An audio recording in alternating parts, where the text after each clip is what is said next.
Love. Love. Love According to basically, an doctor. African, what is love? You Yeah. love. We there are two Mhm, serious words that demand to be explained: love and like. I like you. I love you.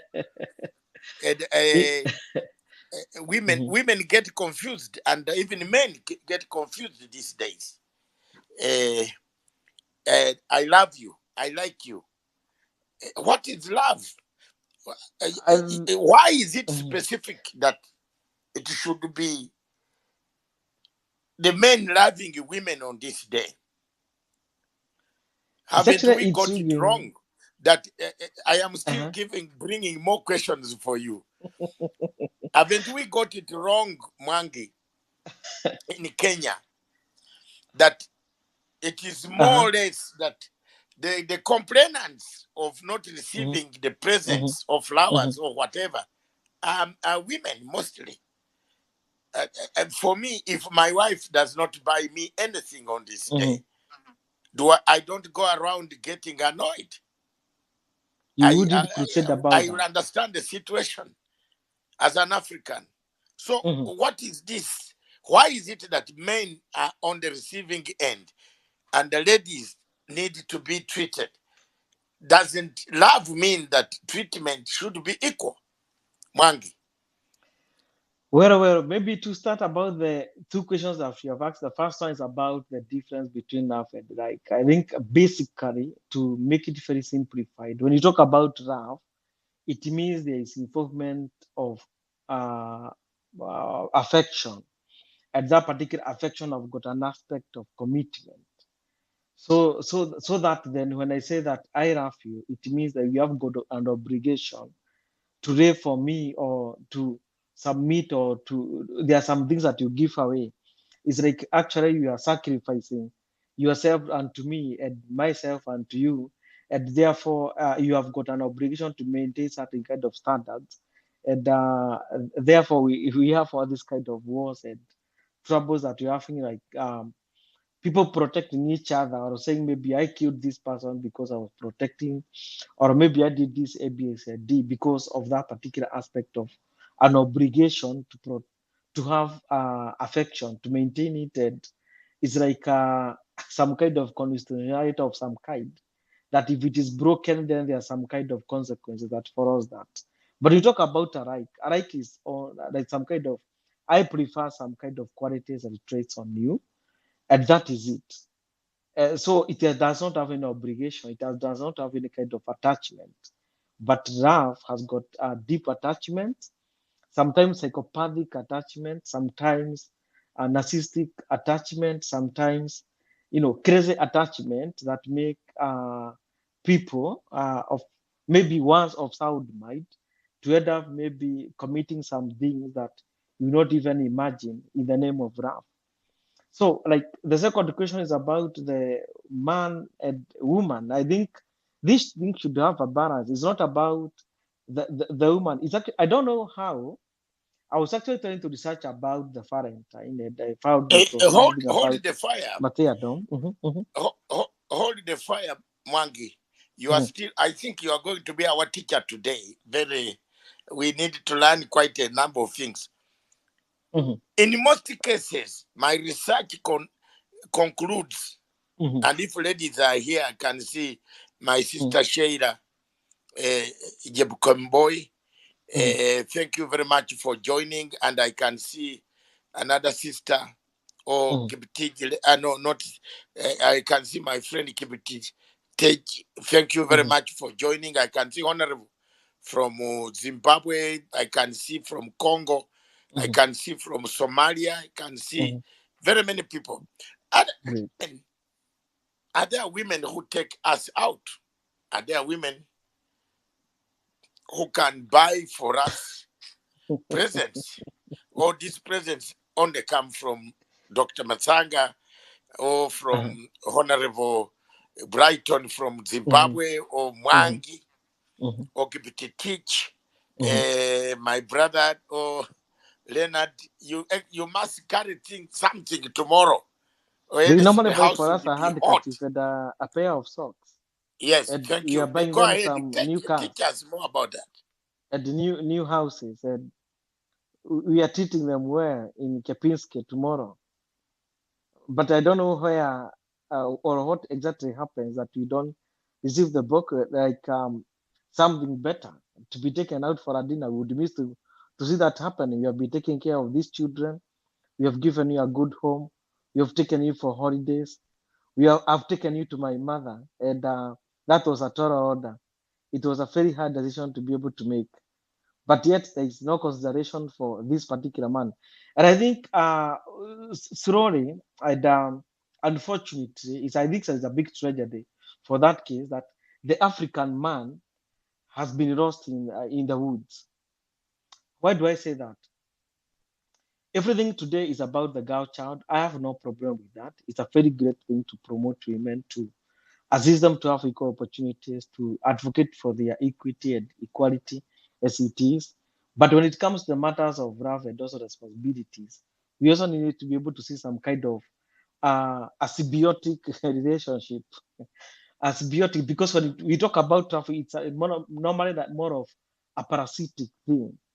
It's more of I'll eat the man, but the woman does not want to be eaten. Like the man would spend everything, his fortune, to please. Like Which tomorrow we eating shall is be this? having some men. Uh, among you must classify the eating. Is it the to be eaten or it There's does not want to be spent? there's a big bill tomorrow. There's Yeah. someone who are going to hire choppers, and that cost I don't know how much per hour to take the flowers. There are someone who are going to book expensive hotels. There are someone who are going to maybe to propose tomorrow. At that proposal, if I go back to the village, the mother lives in a house that is uh, three times the proposal, and there's a big problem. There is too much demand for a man to prove himself that I love, but there is so little expected for a woman to prove that I love, and that is maybe the disaster that we continue facing and our children are facing maybe for tomorrow. We would like to see a point, doctor, that women also equally come and love this particular man because they have never understood the latent power they have always had. I normally borrow some examples from the Bible. Like Delilah knew about this, and other women, the Queen of Sheba knew about this. Instead of expecting gold from Solomon, she carried the gold, and that changed everything. It turned around the relationship. I think they even got a child or something like that. But I think it's a very bad expectation. I think we have been walking through what we call the dysfunctional love, a love that does not expect one party to give enough and that expect the other party to die out of diabetes and high blood pressure looking for wealth to prove to the other party that I'm worth to be with you.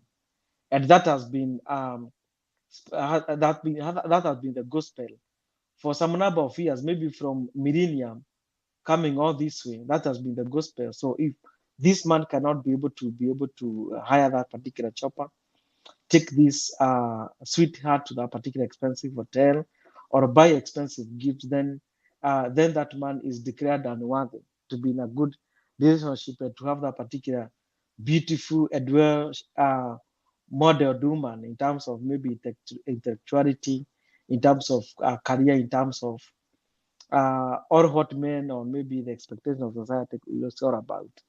So I think it's a bad thing, and we need to repair this in this Valentine. Thank you very much, Farai. I can see Farai from. Thank you very much, Mangi. Mangi, had you concluded your discussion? My conclusion is this: let it be a mutual exchange, not at the equal measure or equal ratio. But I think I want to challenge the women and the women at large to also this time demonstrate and to start even changing this narrative about love, and because it's not a one day thing, it's an everyday thing. We are paying the school fees, we are paying maybe for the food, we are settling every kind of bill. we are thinking about the future and how they are going to live even beyond. And but the other thing that we need to be able to really talk about maybe another day is why we should protect men from dying early, because these big expectations from women is what is making a lot of women end up losing their men prematurely, because we are trying to prove what cannot be proven. Thank you.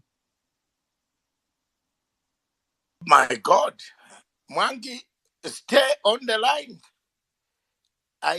Farai has run away. I wanted Farai from London. Anybody else who can, any lady who can start us off as we wait for more people. Uh, Radio Punchline Africa in Nairobi. How are you? We're okay. We're okay. Yeah, talk to us. What did you think? You are in Nairobi. You have been broadcasting the whole day, and you continue to broadcast.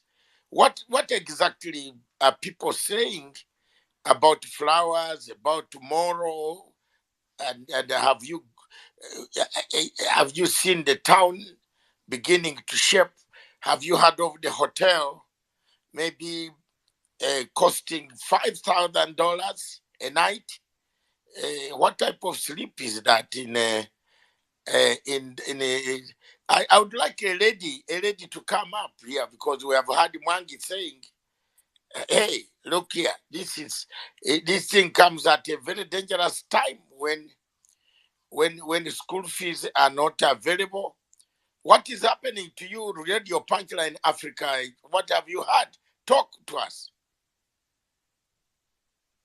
In Nairobi, I think generally it's time for these hotels to make their money. So every hotel and every supermarket that you're walking into right now, they have offers for flowers, they have offers for bouquets and all this. So Nairobi is just red as people wait for the Valentines. And as Mwangi has said, and as you are saying, of course, it's the men, us, who definitely will be expected to be contributing to this day tomorrow.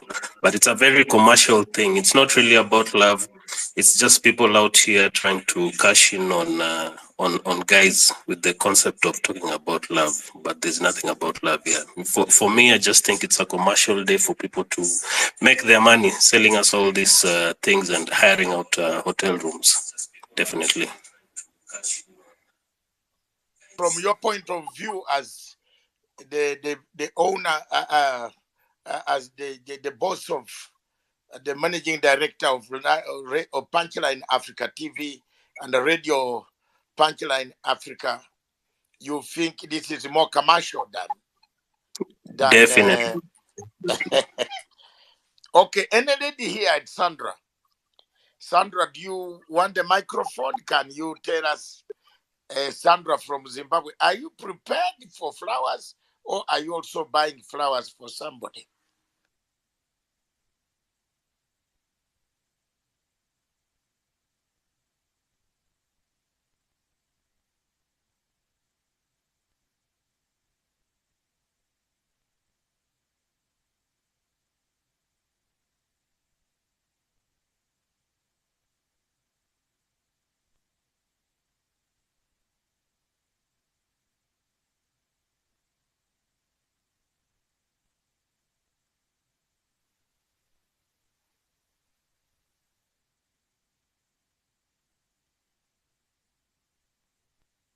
It's a commercial concept, like a lot of people are saying. I don't know much a lot about the history that goes on with Valentine, just like a lot of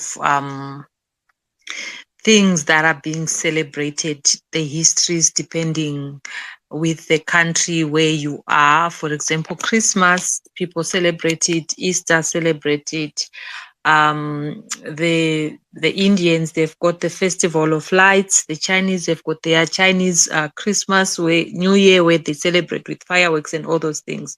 So you find, like, as the world is evolving, so many and people are traveling all over the world, mixing cultures and stuff like that. So it depends with where you are around the world, which cultures do you want to adopt. So I think because it's all about love, it doesn't necessarily mean that as a woman, you get to get the flowers. Yes, I would really love to have that in the gift for Valentine, but it also, like for me, I'll take it, it's a representation of love, a day to show love. Not everybody has a partner, but as a father, you can share the love if you've got daughters, you can show them how you appreciate them on their day. And then if you are a mother and you've got sons, you can also do the same and appreciate your sons on that day, so that they also learn the value of being appreciated. You can share the flowers or whatever gift giving on that day, with your colleagues or with your parents or your brother or your sister. Like it's just a day. Yes, it's been commercialized, but for me, it's more of sharing the day with somebody, just giving a smile to someone.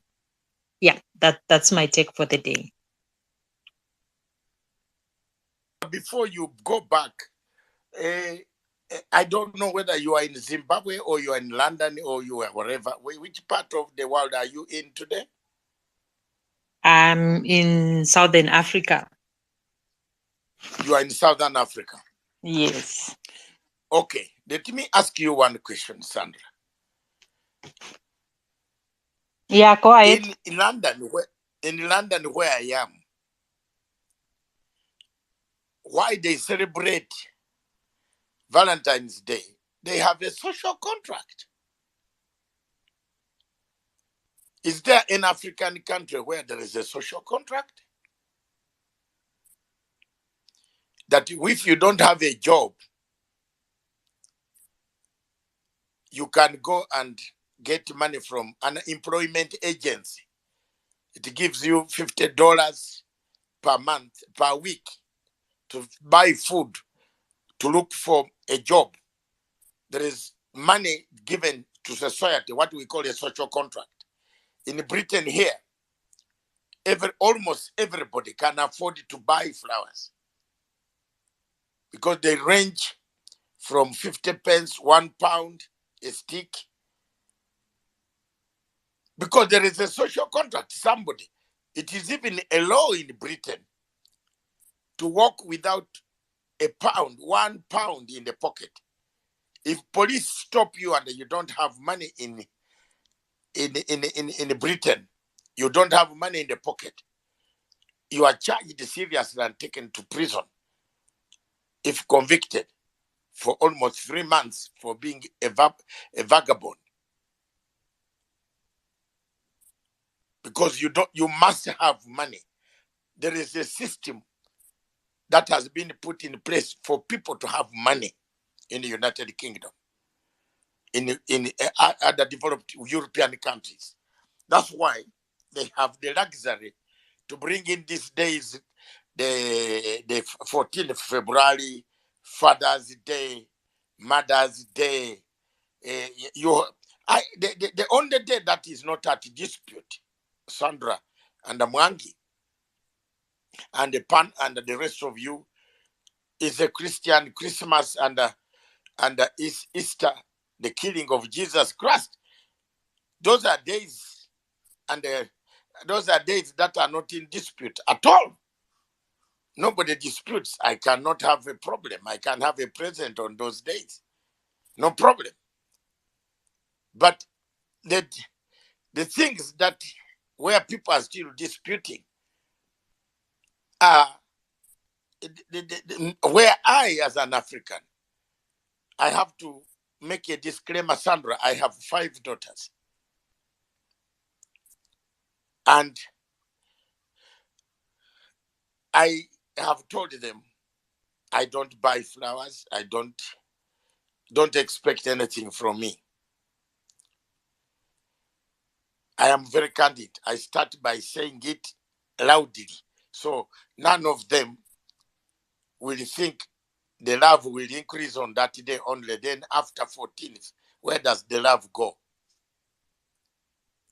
Sandra, if you are given a gift on that day, and then the following day on 15th, where does this love go? We are having divorce in African culture, communities in Britain. Woman leaving husband, husband leaving woman. People disappearing. On the continent of Africa, it is a concept which is a foreign concept, because people in Zimbabwe, people in South Africa, they did not have this concept. This concept, I agree with the Radio Punchline that and Mwangi, that it has been commercialized. It's commercial. It could be a noble cause, but it's commercial to sell flowers, especially from Zimbabwe into Europe, from Kenya into Europe. And the amount of planes were added on. So to increase love on one day, then the following day the love is gone. What does that mean? Sandra, any comment on that one before I bring in Honorable Brighton? And Mwangi, don't run away. You seem to be, you'll be telling us more about this expensive hotel in Nairobi, where a room tomorrow will cost about 4 million shillings. What type of sleep is in that room? Don't go away. Let's listen to some music before Sandra comes in to answer or to make a comment. Then Honorable. Yes, let's get music from United Kingdom, from Nairobi, Kenya, Radio Punchline, Africa.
So the concept, good concept from Europe, like a football, that unites people in Europe. You can tell people about the elections in London, that there's an election. They don't care. They don't go to vote. But tell them that there will be Manchester United playing Arsenal. You'll see how many people will buy tickets on a day. Even they will say the stadium is full. So the society where we borrowed some of these concepts is where I am coming from. Is it a good concept? Is it a friendly concept that we Africans have taken it on board without interrogating it further? Does it help us? Does it build our families? Does it break our families? Does it bring divorce? Sandra, they will, by Monday, by Thursday, there will be several divorce applications. Some men were caught stealing. You know, tomorrow is a day when confusion is everywhere. Take an example. You have 5 girlfriends, or 2 boyfriends, or 5 boyfriends. How do you serve your Valentine's Day? I leave it here. I think Mwangi, Mwangi, I am asking a question, and I don't, ladies and gentlemen, let's talk about these things like Africans. You have 3 girlfriends or 4 girlfriends, and you have 2 boyfriends. Maybe How you can do you start from serve them there. tomorrow? Maybe you can start from there. Let's have Honorable Mwangi, hold on, you are our teacher. Let's bring in the Zimbabwe Honorable Member of Parliament, Brighton, from Zimbabwe. Magadie Baba, do you have your wife? I hope your wife is not hearing. Is not in here. Don't make me laugh, Miss Dr. Matsanga. Can you hear me? I'm hearing you loud and clear. If you have 5 girlfriends or 5 boyfriends, how are you going to serve them tomorrow? Isn't it a friendly concept? You know what? It's a tiresome thing. We have come up with a men's conference. We are going out now. We will come back day after tomorrow here in Zimbabwe. So we are not considering it just to run away from this course.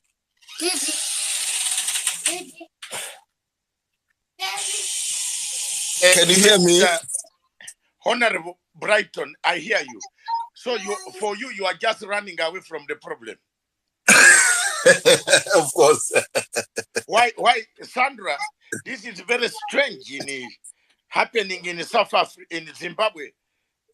He has a men's conference. He's running away. They will come back on Wednesday. Are you running away because you have dual systems of several ladies lined up that you cannot afford flowers? And they're expecting. You are running out because you hate the whole concept. Yeah. It's something else with Dr. Matsanga. Let me hear my submission for today.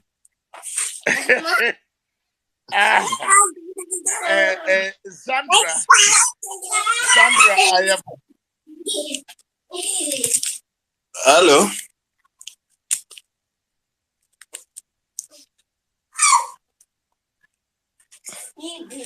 Hello, can you hear me? Can I go ahead? Yes, we can hear you. We can hear you. Honorable Brighton, I yes. seem to have cornered you here, and you seem not to have any words to answer me today.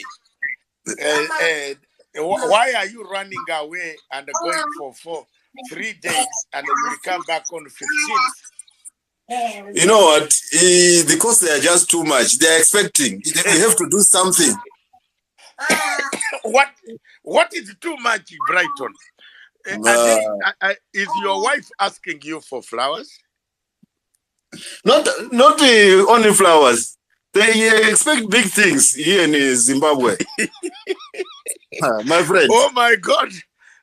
So you are a victim? Are you a victim? Or has she also bought something for you? No, it's only, you know what, they only consider men to buy something for women, not many receiving anything from women. It's different here. Yeah, I but was it is asking African culture that somebody. Let me ask you, Brighton. Isn't it African culture, Honorable MP, that a man is supposed to look after a lady? Why are you running away until you come on 15th when Valentine's Day is finished? Are you not preparing papers for divorce? Anybody who has got an idea on what he can do to help, Sandra, you seem to be now the problem of this platform, that you have agreed that you accept gifts, but you are making some men run away from today. Some people have left their homes and created imaginary conferences abroad. I am going to Victoria Falls. There is a seminar. There is a Livingstone in Zambia. I'm going to Cape Town. All African, even some people are saying I'm going to Addis Ababa because there is an African Heads of State Summit. You know, the Honorable Brighton seemed to be saying he's also leaving with President Mnangagwa to go to the summit in Addis Ababa. What's going on, Honorable? You know what? Things at the present moment here in Zimbabwe, women are just making stories. Phones are not reachable. They say, "Where are you today? When are you coming to see me?" These women are asking. Say, no, today I can't see you today. I'm rushing somewhere. I've got a meeting somewhere. I'm going to do this. It's just stories.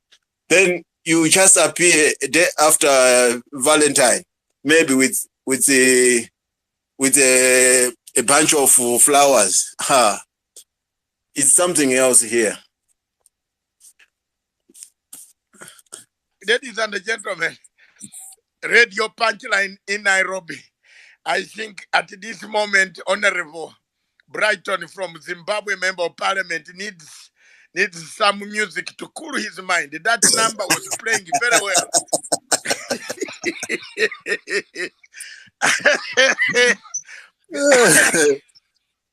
Ladies and gentlemen, this is a laughing matter. Very serious topic we have.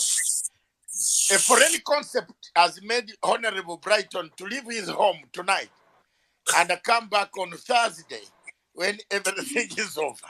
So let's have music from Radio Punchline, the co-host in Nairobi. Give us a number. The end of that number was tuning us. Then we come back to hear from Sadiq from Nigeria, my brother from the great nation that is before the music come in, Mr. Matsanga, let me air my submission. You know what? Valentine's Day in Africa is fairly a foreign concept that came from the West. It has gained popularity in Africa mainly because of access to international media and the internet. It is supposed to be celebrated.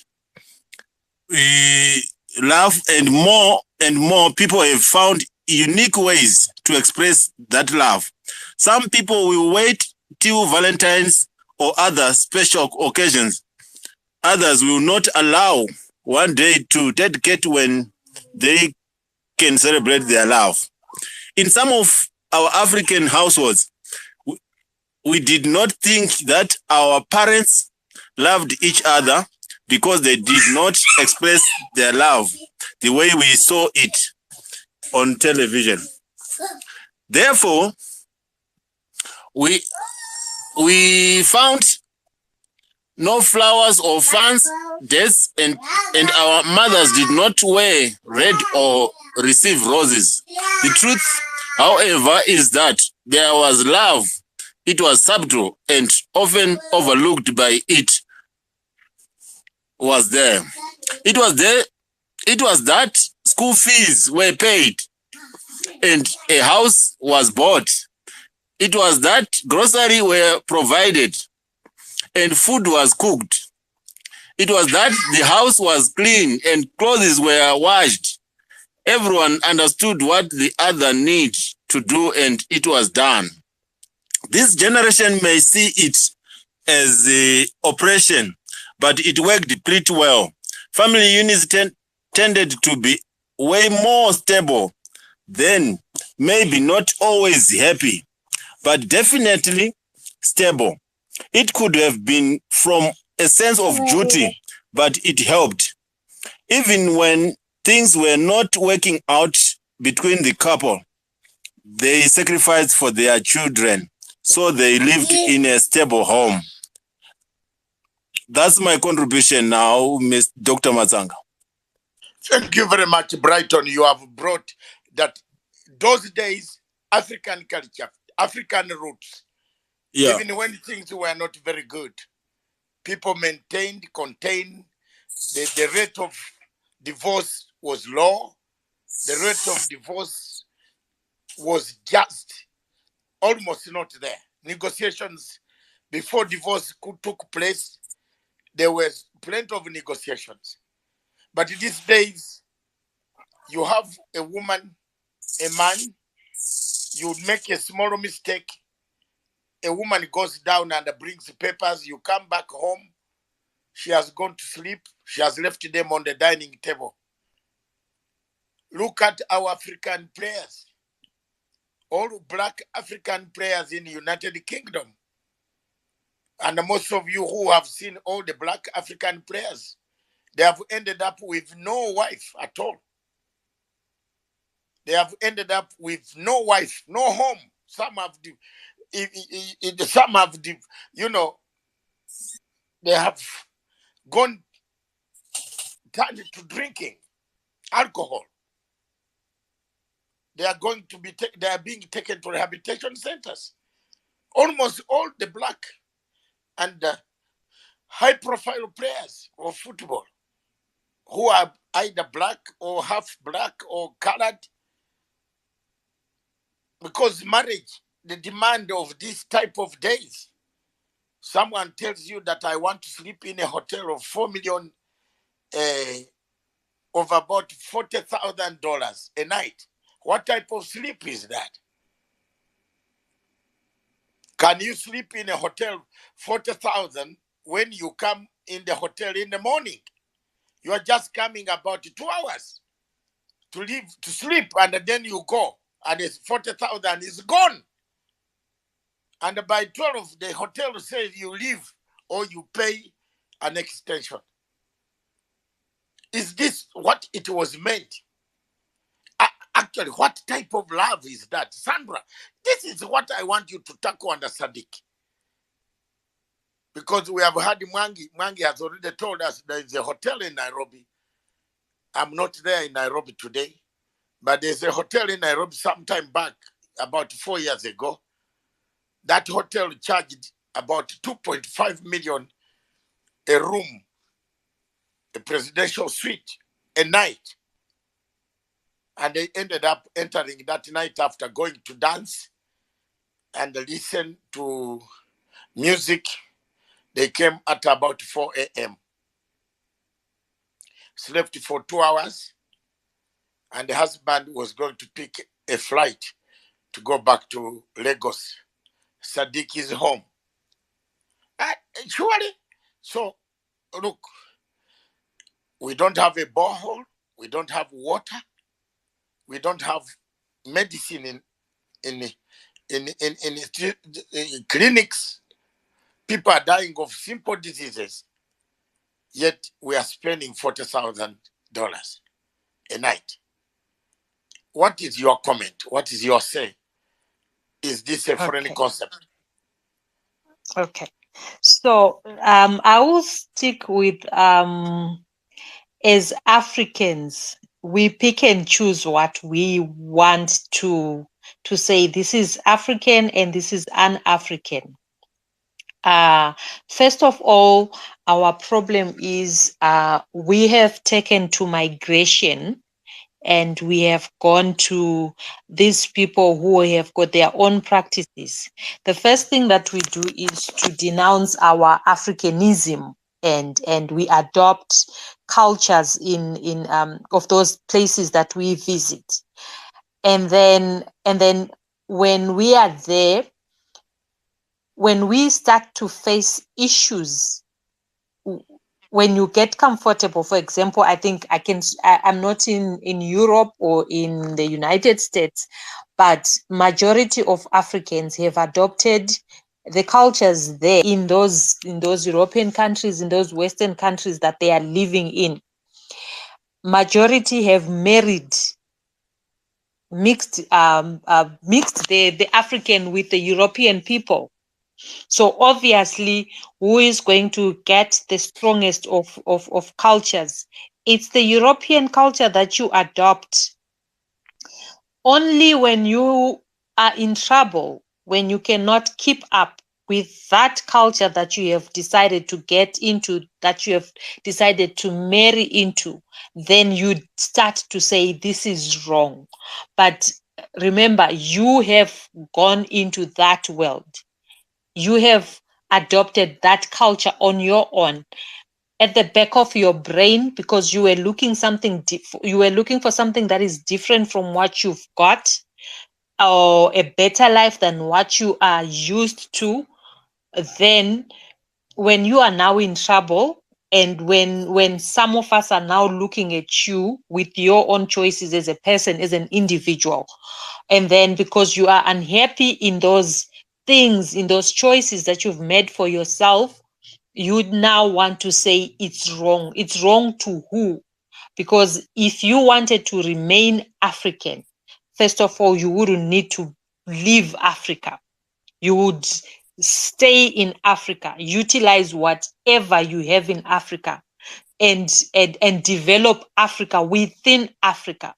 But the fact that you have moved, you are the one who have left, or and then the other thing is we've got these colonizers who came into Africa. Our forefathers allowed them to denounce what was African. The Africa that we have now, I doubt it's the original Africa. It's so diluted. But we suffer from a problem of picking and choosing every African person. We are the one who go out there and adopt cultures. And then when we are not happy about them, the very cultures that we live in, that we choose to adopt, we then now say and want to try and convince everybody that, no, this is wrong, this is an African.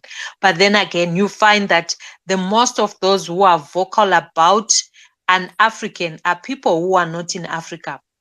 They are people who are living in those Western worlds. They are the people who have gone outside Africa. And you find also that those people, majority of them who are in those other countries outside Africa, they actually bring those cultures into Africa, and they want to force Africans to accept, to say this is right, or things are supposed to be done like this, or we need to do this.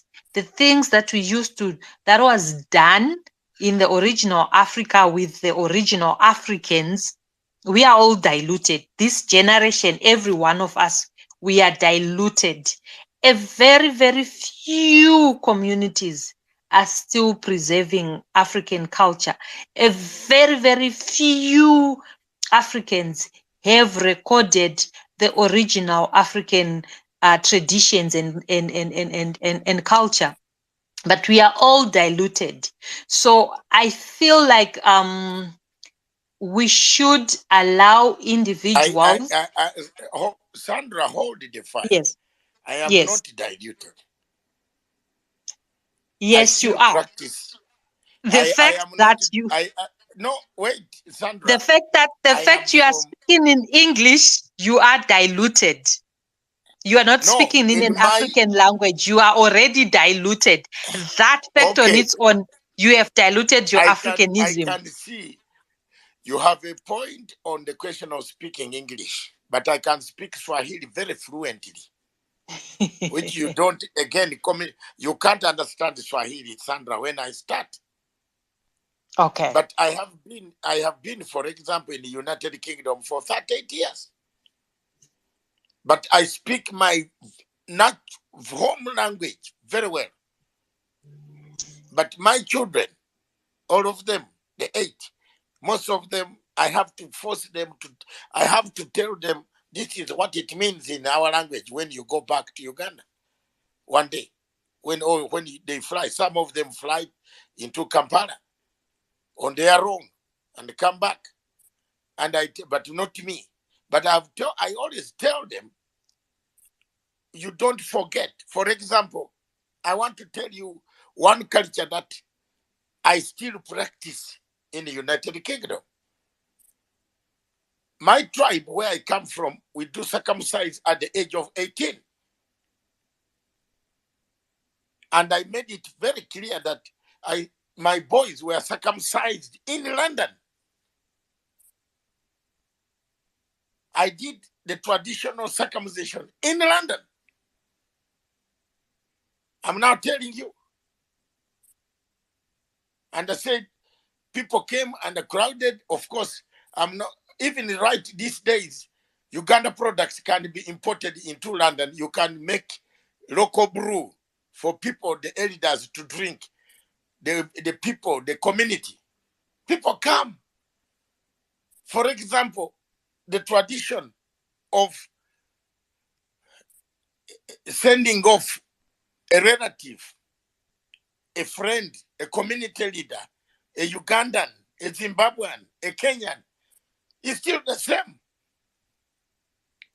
In London, once you have collapsed in hospital, the English people don't sit in one house and be coming there every evening to discuss.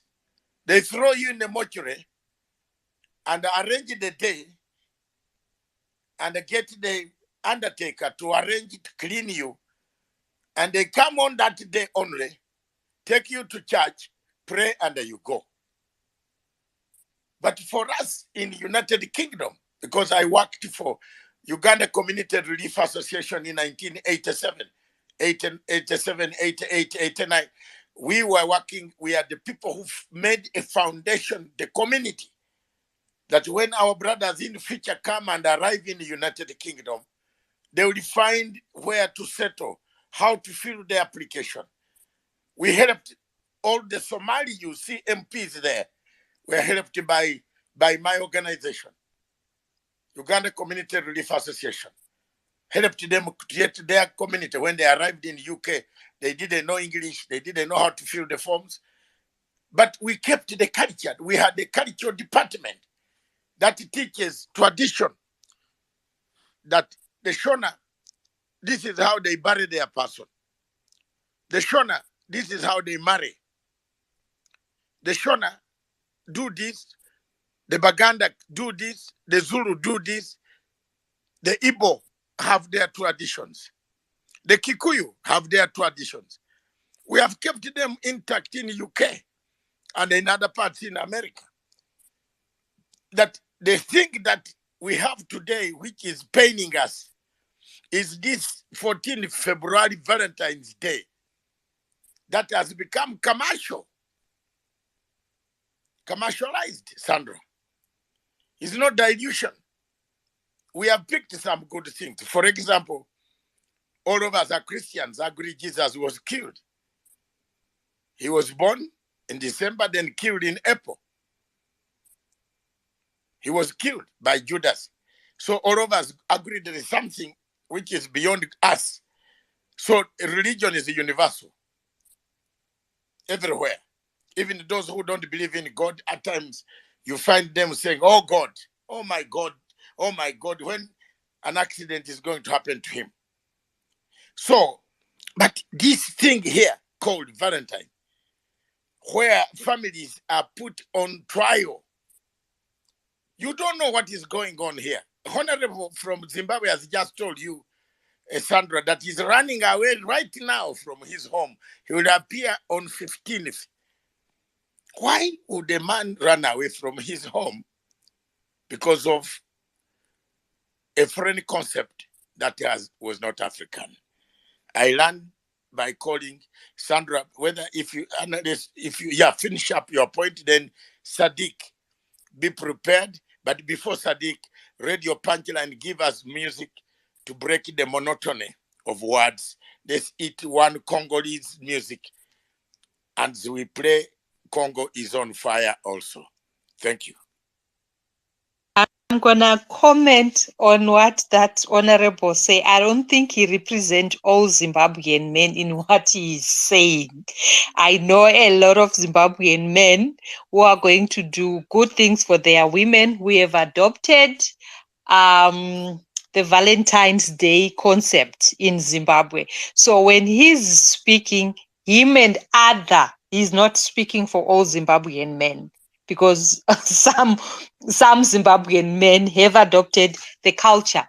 And I also want to say, not every Zimbabwean is poor. If you visit Zimbabwe, there are classes just like in any country around the world. There are people who don't want to leave Zimbabwe because they are sitting pretty, irregardless of their political affiliation or whatever. There are people who are living very pretty lives. Very pretty lives. They don't even need to go outside the country. They fly outside the country for holidays, just like anybody who is rich. We do have those people in Zimbabwe. So I'm not really sure where he's from. He's from Zimbabwe, but I don't know which region he's from where he has decided to do that. So I would He's a want member to of parliament. yeah, he's a member of parliament, but I don't think he's representing all the men in Zimbabwe. If we call them out, they will tell you. I really refuse. I refuse as a Zimbabwean to have people who will just say things that people will run with without knowing the truth. I don't think all Zimbabwean men are on this men's conference that is going. I know for certain my uncle is not. My aunt has already received my uncles, actually, their wives are receiving Valentine gifts. That is 100%. So, and my sister, she's already receiving her. They've got plans for tomorrow. So Sandra, I hold the don't know fine. which man is representing some Zimbabwean Sandra, men. As a member of Sandra. parliament, maybe is representing the parliament of Zimbabwe. But the men in Zimbabwe, I refuse, because I know Zimbabwean men, some of them, they do look after their women. So Okay, Sandra. I need to correct that Sandra, part. Yes, Sandra, sir. we hear you.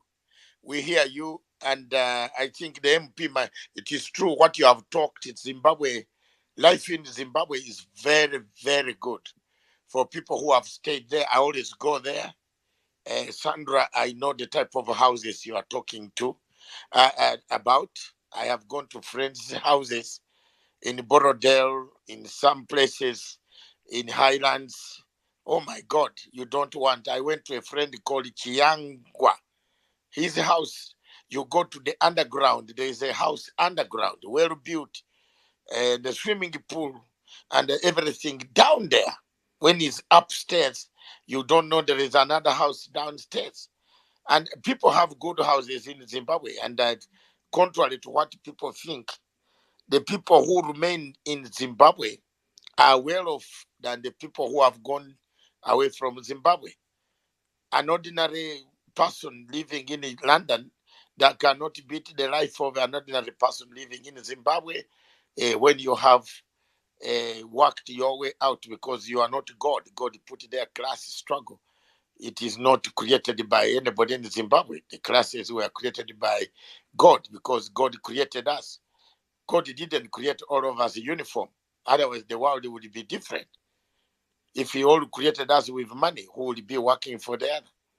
There would be no production. So when we are reasoning, let's look at those type of ideas. And Sandra, you are correct, people. But one question before I bring in Sadiq, I'm asking you a question. You say your uncles have provided the gifts. What have your aunties provided for uncle? The social contract with this Valentine gift giving is every 4 years a man gets a gift. So this year is the women still for 3 years. I think for 3 years women receive, and then the 4th year the men receive. So I know in their settings they always do that. Obviously, the man has given a gift to my uncles. They've given gifts to their wives. It doesn't mean that the wives also don't get something small for the husbands. It doesn't mean that. Doesn't necessarily mean that they also get a little bit of something. But the social contract amongst this Valentine concept is every 4th year, the men do receive gifts, and the other 3 years, the women are. So, yeah, they do get gifts, by the way.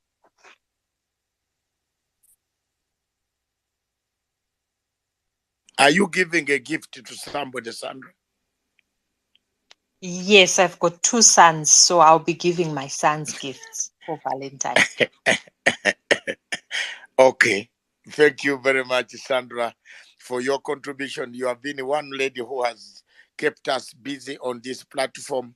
Let's thank you very much. Continue struggling for a better Africa is the concept of Valentine, a foreign concept. Is it an African? Is it a foreign concept to Africans?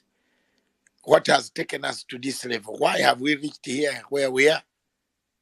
Why have we become people who have got to antagonize ourselves, run away from our homes, and come back on 16th? What about the question of having 5 girlfriends and 5 boyfriends? Whom do you take the Valentine gift on this day? Let's be very honest and discuss some of these things, because these are the things that bring about divisions within the marriage. Marriages in Africa are collapsing on everyday basis. The marriages collapse on everyday basis. We have to go to court to sort out. Some people have left, take their houses, are taken. Does Valentine add to one of those miseries? Radio Punchline Africa in Nairobi, give us the number, the nice number that can warm us as Mr. Sadiq, you prepare your notes.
Sadiq, Sadiq, you are from Nigeria, I'm from and Nigeria. you say you are not yet married. I'm not yet married. Definitely, you have girlfriend, or you have a fiancé, or you Yes, have some yes, I have a single girlfriend, sir. single, or you a Muslim. You are Yes, allowed how many? Yeah. On I this have one day of, girlfriend. okay, the question here is this: has Valentine's Day been commercialized? Has it become commercial? Whether you are buying a gift, whether you are airlifting flowers by helicopter to be dropped, what value? Yes, What is the value based on our African context? The context of Africa. We are people who look at things in an African way. That here you are buying a bunch of flowers. They say 40,000 Kenya shillings, which is about $400, and then you are airlifting it on 300,000 helicopter to drop 400 worth of flowers by paying 330, which is 3,000, which is about $3,000 per hour, to drop $400 on a single day. You pay a hotel in Lagos. Some hotels are charging $40,000 a night. You don't sleep there, you sleep at 2 a.m. or 4 a.m. and wake up at 6. Do we have our priorities correct as Africans first? okay. I believe to some extent the Valentine has been commercialized for a very long period of time. But what I'm afraid of is that the extreme level of commercialization of the Valentine, as you said before, because if you look at how so many people are now trying to adopt the celebration of the Valentine. I'm not saying that it is totally you can't force someone to reject something just because you don't think it is reasonable celebrating it, but still we have to look at it, as you said, in an African ways. We Africans, we are the people of empathy. We are the people of who are known to be compassionate toward our brothers. So instead of you wasting such huge amount of money, there are so many children who are roaming around the street without even access to school. Some of them, so many people who are roaming around the street without access to medical care, like schools and so many more.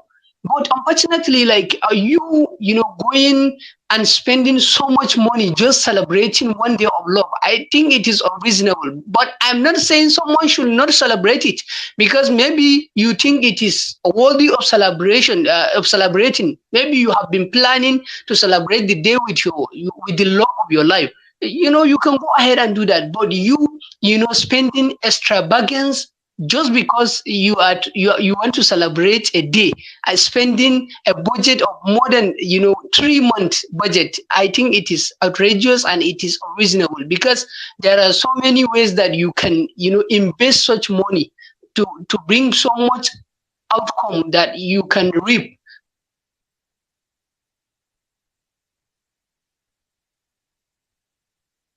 And donate such money, you can go together with your girlfriend. You want to celebrate Valentine. We have a problem with To some Sadiq. of these opportunities. Sadiq, can you drop first, then you come?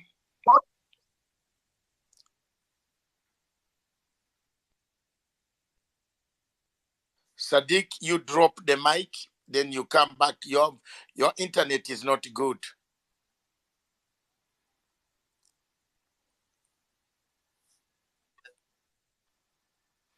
Okay, thank you very much. Honorable from Zimbabwe, while you are away, Sandra was on your case. He wants to know which part of Zimbabwe you come from. You are running away tonight, and you are saying you will appear back in the house on 15th or 16th. Are we? Yes. Sandra is honorable is back here, Yeah. and Sadiq, Yes, I sir. think you have a problem with your microphones. I think the problem. You step down fast. Step down fast. Okay. Step down and let it cool. Your internet from the position where you are is not very good at all. Honorable Brighton from Zimbabwe, what's your problem now? Why are you running out of your house today?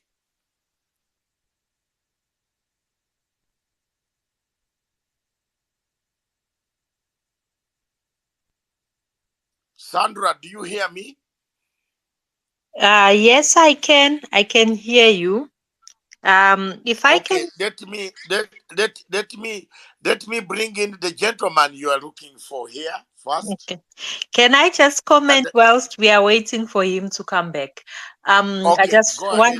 want to answer is it Valentine been commercialized? Yes, it has been. It is from as far as I started knowing about it, it has always been a commercial day where there's more cards being sold, where there's more gifts being sold, flowers being sold, a whole lot of chocolates, a whole lot of restaurants, and all sorts of things. Holidays being booked, places being full.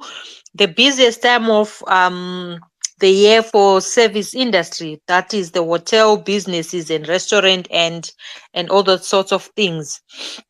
But however, as we go and things change, the amount of money being spent towards that day, like I think the other speaker said, because of internet, that we are now able to reach every corner of the world because of cell phones and internet. More people are becoming aware of this day, and those who were, I feel like those who were behind, who didn't know much about this day, who are just getting a hang of it, they want to outdo. It's now all about outdoing each other. First of all, the celebrities in the film industry, because we watch that, they present this to us. Remember, African televisions, majority of them, we watch the westernized films, and this day is a commercial day. They see what is happening in television, and then our African men and women, they also want to adopt this culture without full understanding of what is happening. And then it's now about, because I think also with African men, the more money you've got, the more that you have to show off. So you find that as they are showing off, they totally forget the state of Africa. That is where you find that as women are also allowed to interact into the world, and being in the workplace, being allowed to go to schools in those countries where women were just staying at home and not seeing all these things. Now they go to work, they see these things happening, they start to have an expectations from their men. And if that doesn't happen, that is where the problems, like in the homestead now, you find the husband is in trouble because he didn't give a gift. So you also need to understand the world that we are living in. We are living in the world of internet where everything is accessible. right now, if you log onto your phone and go on internet, the first advert that pops up, even on this space that we are on your TL, the adverts that are there, it's all about Valentine. It's all about Valentine. We are discussing Valentine in the workplace, in the schools. They are doing fundraisers for Valentine's Day. So you cannot run away from it. It's either you can embrace it as an individual. Sandra, hold the fire a bit. Hold the fire. Hold it there. You have been raising very important points. I want to welcome Ndugu Anangwe, Eugene Anangwe. Thank you very much for joining. Ambassador Okero Cromwell, thank you very much, and others who have just come in and joined us. The point you are raising, you are all welcome to the platform. The topic has been, we have been going for 1 hour and 32 minutes so far, and we have done very well with so many serious points coming out, and answer the questions. For example, the question which Sandra has not answered is, what about people who have 4 boyfriends, 4 girlfriends, 4 boyfriends? What do you call this? Do you buy all the flowers, all these flowers to all of them, or you choose one? Are we not breaking families as Africans on a day which we don't know the meanings? I'm telling you, the type of anger that is going to be in several African houses across the whole continent. Sandra, I'm giving you a chance next. The whole continent. The anger that is going to be there, if you had a listening ear like a God, you'll see how many people are going to give excuses. Some will create meetings in Cape Town, in Addis Ababa, yet they have just disappeared with someone they have promised that I will be with you on Valentine. Isn't it a very, it turns out to be a very big foreign concept for African, and that teaches morals. It also destroys morals on one end. You are talking of love. Which love is this that people even have 4 girlfriends, 4 boyfriends? They choose whom to disappear with. Okay? Does it add value? I have been married for 45 years. And every day in my house, every year in my house has been a very loving year. Every day. Do Africans understand? All of us, do we understand what Valentine's Day is? Has it been in your family, in your home, where you grew up? These platforms are here to educate us on a number of things. We are not saying don't buy your flowers, buy them. Me, I have no problem. I have 5 daughters. Luckily enough, they all live in the United Kingdom, and they can afford to buy flowers for their boyfriends, and the boyfriends can afford to buy flowers, because there is a social contract in the United Kingdom. If you are not employed, you are paid for not being employed. If you are a pensioner, you are paid your money. But where in Africa is a pensioner being paid regularly? Money. Nowhere. So how you can't spend money on flowers in Kenya when your family needs 1 packet of unga to survive on for 3 days. These are some of the problems. And the 2, as you come in, Sandra, is this day very foreign? Do Africans, do we take foreign concepts? There's another foreign concept which I don't want to bring in here that has disturbed Africa for a long time. And since Eugene Anangwe is here, is a political guru like myself, There is nowhere in the world where it is written that elections should be held every 5 years or 4 years. I've studied political science to the highest level. I have never seen a rule in Plateau Republic that says you must hold elections every 5 years in Africa. Just like a Valentine, elections in Africa even waste our money. Nigeria now is going to elections. 93 million people have registered to vote. We have wasted all that money to register people. On the 28 million to 30 million, I bet I want to come here with Anangwe and other people, and we hammer it out. 30 million will vote. The rest 60 will sit at home. In Nigeria. So why do you waste 100 billion, which is $10 billion, $10 billion, when you don't have electricity in Enugu, Onitsha, Kanu, all the places, Port Harcourt, people use generators. Why do you waste money, $10 billion, which can equip hospitals in the whole of Rwanda, in the whole of Bujumbura, in the whole of, Burundi? It can equip hospitals in Uganda.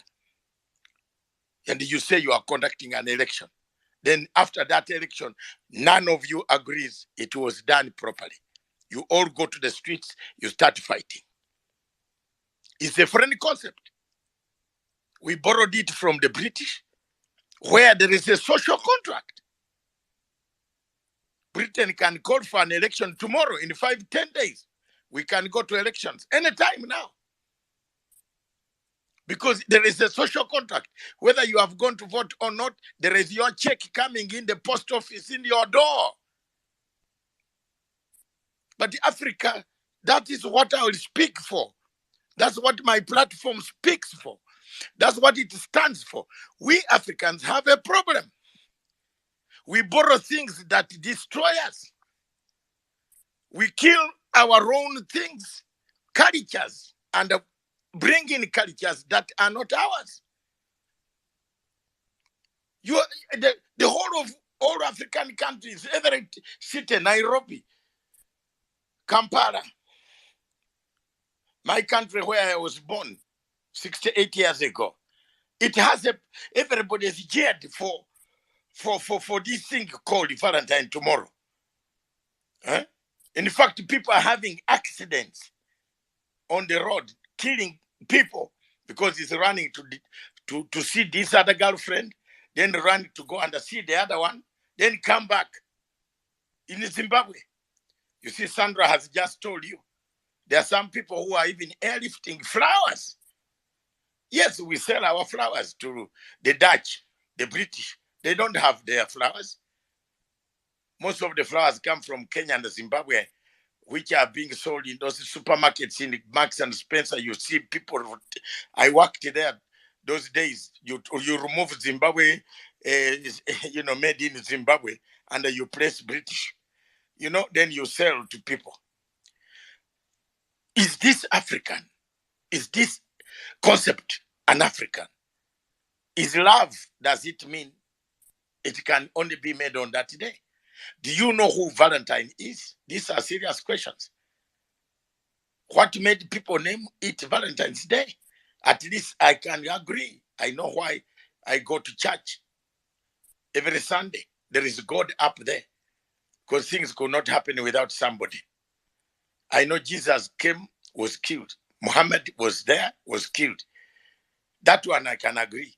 But look, a Valentine's Day, love is always love. We are now going to destroy it. From tomorrow, we shall destroy it. You'll see on Thursday, if you put another platform like this, the Honorable MP who's running away will tell you, my friend, I was away in Cape Town, Brighton, and I hope you have told your wife to be away before you speak to us, because she might be very angry. These are some of the things that I want. So, Sandra, finish, land your mic and talk, come to these points, answer some of those queries. the questions that I have. Do we have a lot of foreign concepts that we have adopted, taken as Africans, which are not very good? For example, there is no doctrine of saying every 4 years, Nigeria should go to elections. Where is it written? We just picked it from an American style. 5 years, Uganda, the Kenya should go to elections. We just picked it from the Westminster. We have not re-evaluated the system. The Chinese, as I learned and I bring in other people, 40 years ago, China had one rice scheme in my country. His Excellency Dr. Milton Obote, the founding father of this nation, gave Chinese access to have a rice scheme, Kibimba rice scheme. Ugandans who are on the platform will agree with me. It was the only rice scheme that grew rice for Chinese and managed to export rice to China, and feed the people of China. At the same time, feed some Ugandan. We could share that rice. But when China saw things were not working very well, they went back and sat down. Believe me or not, Sandra and the rest of you on the platform, I don't know whether I read your punchline. Is the platform still okay? Are you listening to me? Are you watching, listening? Yes, okay, yes, fine. yes. Okay, thank you. Can I quickly come in? Okay, I need to come step in, away. then I will finish the story of China later. Thank you, Sandra. Yes. So if I can answer the question, which girlfriend gets? So remember also, like I said, Africans, we suffer from copying and adopting and picking and choosing. You find that, for example, in South Africa, the Zulu people, you can have as many wives as you can. They still observe that. So the notion to say a man has got 5 girlfriends in South Africa, it's considered normal. So as Africans now, we have to look into, and I believe I won't proclaim to know a lot. The one wife, one husband concept came with the colonizers of Africa, where they said you can only have one wife, you can only marry one wife. And as Africans, we kind of adopted that. But you find that in a lot of in Zimbabwe, there are still some people who still observe as many wives as they can. So to say which girlfriend gets, it now depends now. This man has chosen to have so many girlfriends, and of late we've also seen women being daring, having as many boyfriends or husbands. Some are calling them husbands. Again, a copied tradition or culture, if we may put it. They are now choosing to have as many boyfriends as they want, as they can service, if I can use those words. So in some way, it's something that has already been happening. It's just that this one day, it's kind of looking as if, because it's being spoken a lot now, it's looking as if the world is the African problem is going to magnify. It has already been there. These men who have got more than one girlfriend or one wife have already been living this way, providing for these women the way they have been providing for them, oblivious to the African issues of the problems that we face in Africa. So they are there today on the 13th. There are men right now who are providing for 5 different girlfriends, 5 different wives. There are women who are being provided for by 5 different men, and they are okay with that. So tomorrow, the day, the 14th, I don't think it will change anything. I don't think it will magnify the African problem. For example, in South Africa or in Zimbabwe, they've got issues with electricity. I don't think that is going to change and we've got children who are not going to school. I don't think their day tomorrow is going to change anything. Because if you look at it, if you go to any, let's say, travel agency or the airports, you'll see how many people traveled overseas or out of their country spending. If we go and look at hotel records right now, if you just take a random hotel and look at how many every weekend, each weekend, how many people are there. If you look at those places, watering, I'll call them watering holes, because in Zimbabwe, we've got a lot of those places. If you go and see how packed they are, if you, like, for example, in South Africa, this past weekend, we've got this musician who was gunned down. If you look at how many people were there spending money on that day where he was gunned down, there's a guy who was gunned down, a popular a musician who is known within the African R&B music genre, as a young man who was killed, who was gunned down. So the fact that It's only called one day, ANA. Is a rapper called AKA, AN. yes, AKA, yes, he was gunned down. Yes. If you look at the number of patrons, they were men with women that they're not supposed to be with. That's on a Friday. It's not on a Tuesday. It's on a Friday night or a Saturday night. They are there. And they were husbands who were there with women who are not their wives. So, yes, the Valentine concept is a foreign concept that has been adopted in Africa. It has been commercialized. I think the issue of how much us as Africans Sandra, is adopted, like, Sandra, yes. bring us as you go. Bring us to attention to this matter. The ones that were in South Africa with this on the musician, some are they concubines? Are they lovers? Who are they? What do you call them? What do you call them? Because it looks like they are the most people occupying these hotels at the moment. 3/4 of the people tomorrow, I bet you, if you do your research, 3/4 of the people tomorrow will not be with their wives, their real wives. A quarter will be with the wives. That is what happens, whether it is London, whether it is where, because people, we have picked it. It is a concept that has come to Africa. For example, you can't tell a Muslim that he cannot have 2 wives or 3 wives. Muslims marry up to 4.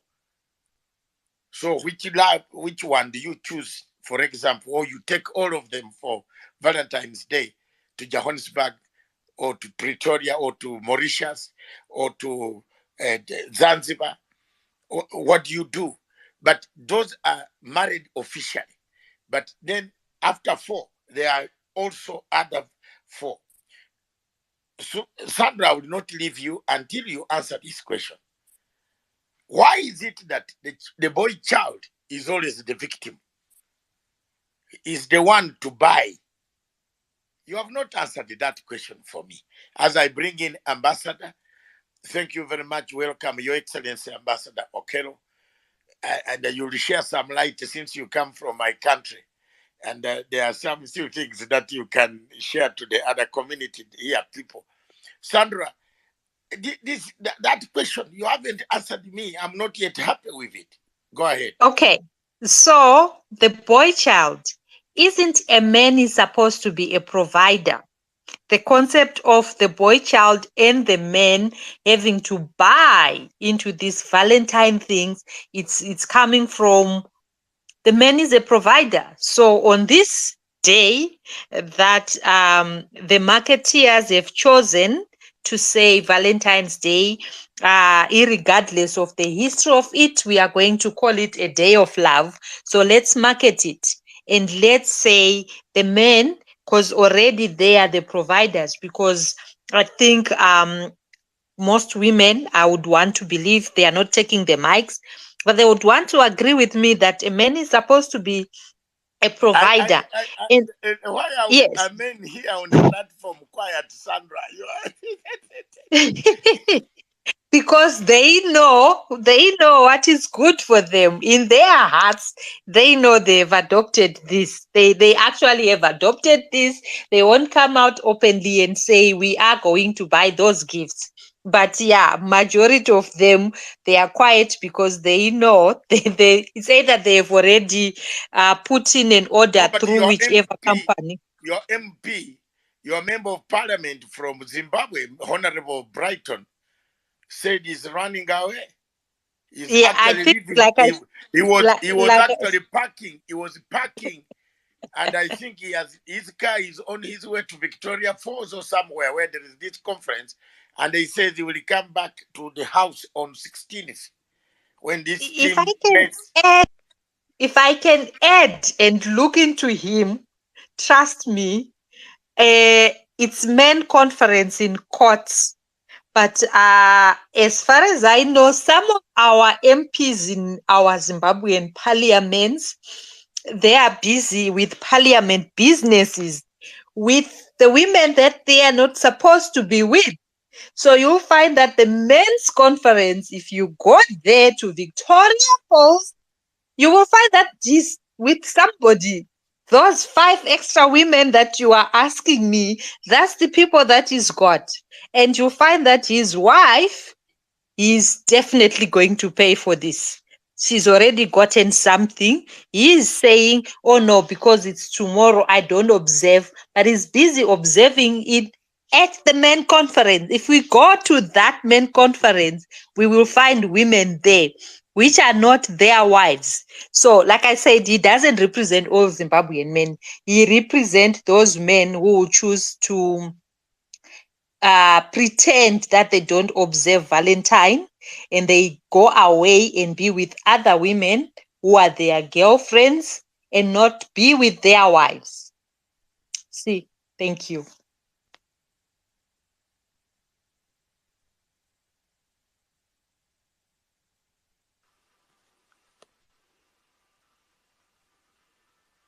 This world is not my home. I'm just passing through. Ambassador. Yes, Sir. Senior, thank you very much, Senior Dr. Matsanga. It has been a very long time we've not been able to catch up, but I've been following you very, very closely, and I thank you very much for your efforts in bringing sanity to African culture. Thank you very much, sir. You're welcome indeed. Thank you very much, Your Excellency, Ambassador. Sir. You're welcome. I saw this that we are talking about. Is 14 February, Valentine's Day, a foreign concept to Africa. And of course, it is a foreign concept. But unfortunately, it is a concept that has been misused. There are, of course, very many other foreign concepts that have polluted the continent of Africa. And the Valentine is not, the only case. There are the foreign concepts like same-sex marriage, which is now penetrating the continent of Africa. Although some schools of thought consider that it has been the case in Africa, but it is not a matter of international policy right now that they are imposing on us, and we are, I think, because of our poverty, we are also yielding to this kind of pressure on the continent of Africa. So the Valentine is just not, it's just like any other. The same-sex marriage is one thing that I think you should also consider hosting one day, and that we talk about it, because it is a very critical issue, a topical issue at the moment in our continent. and it is now even influencing the so-called foreign aid decisions of government. It is affecting our families, how our children are growing up.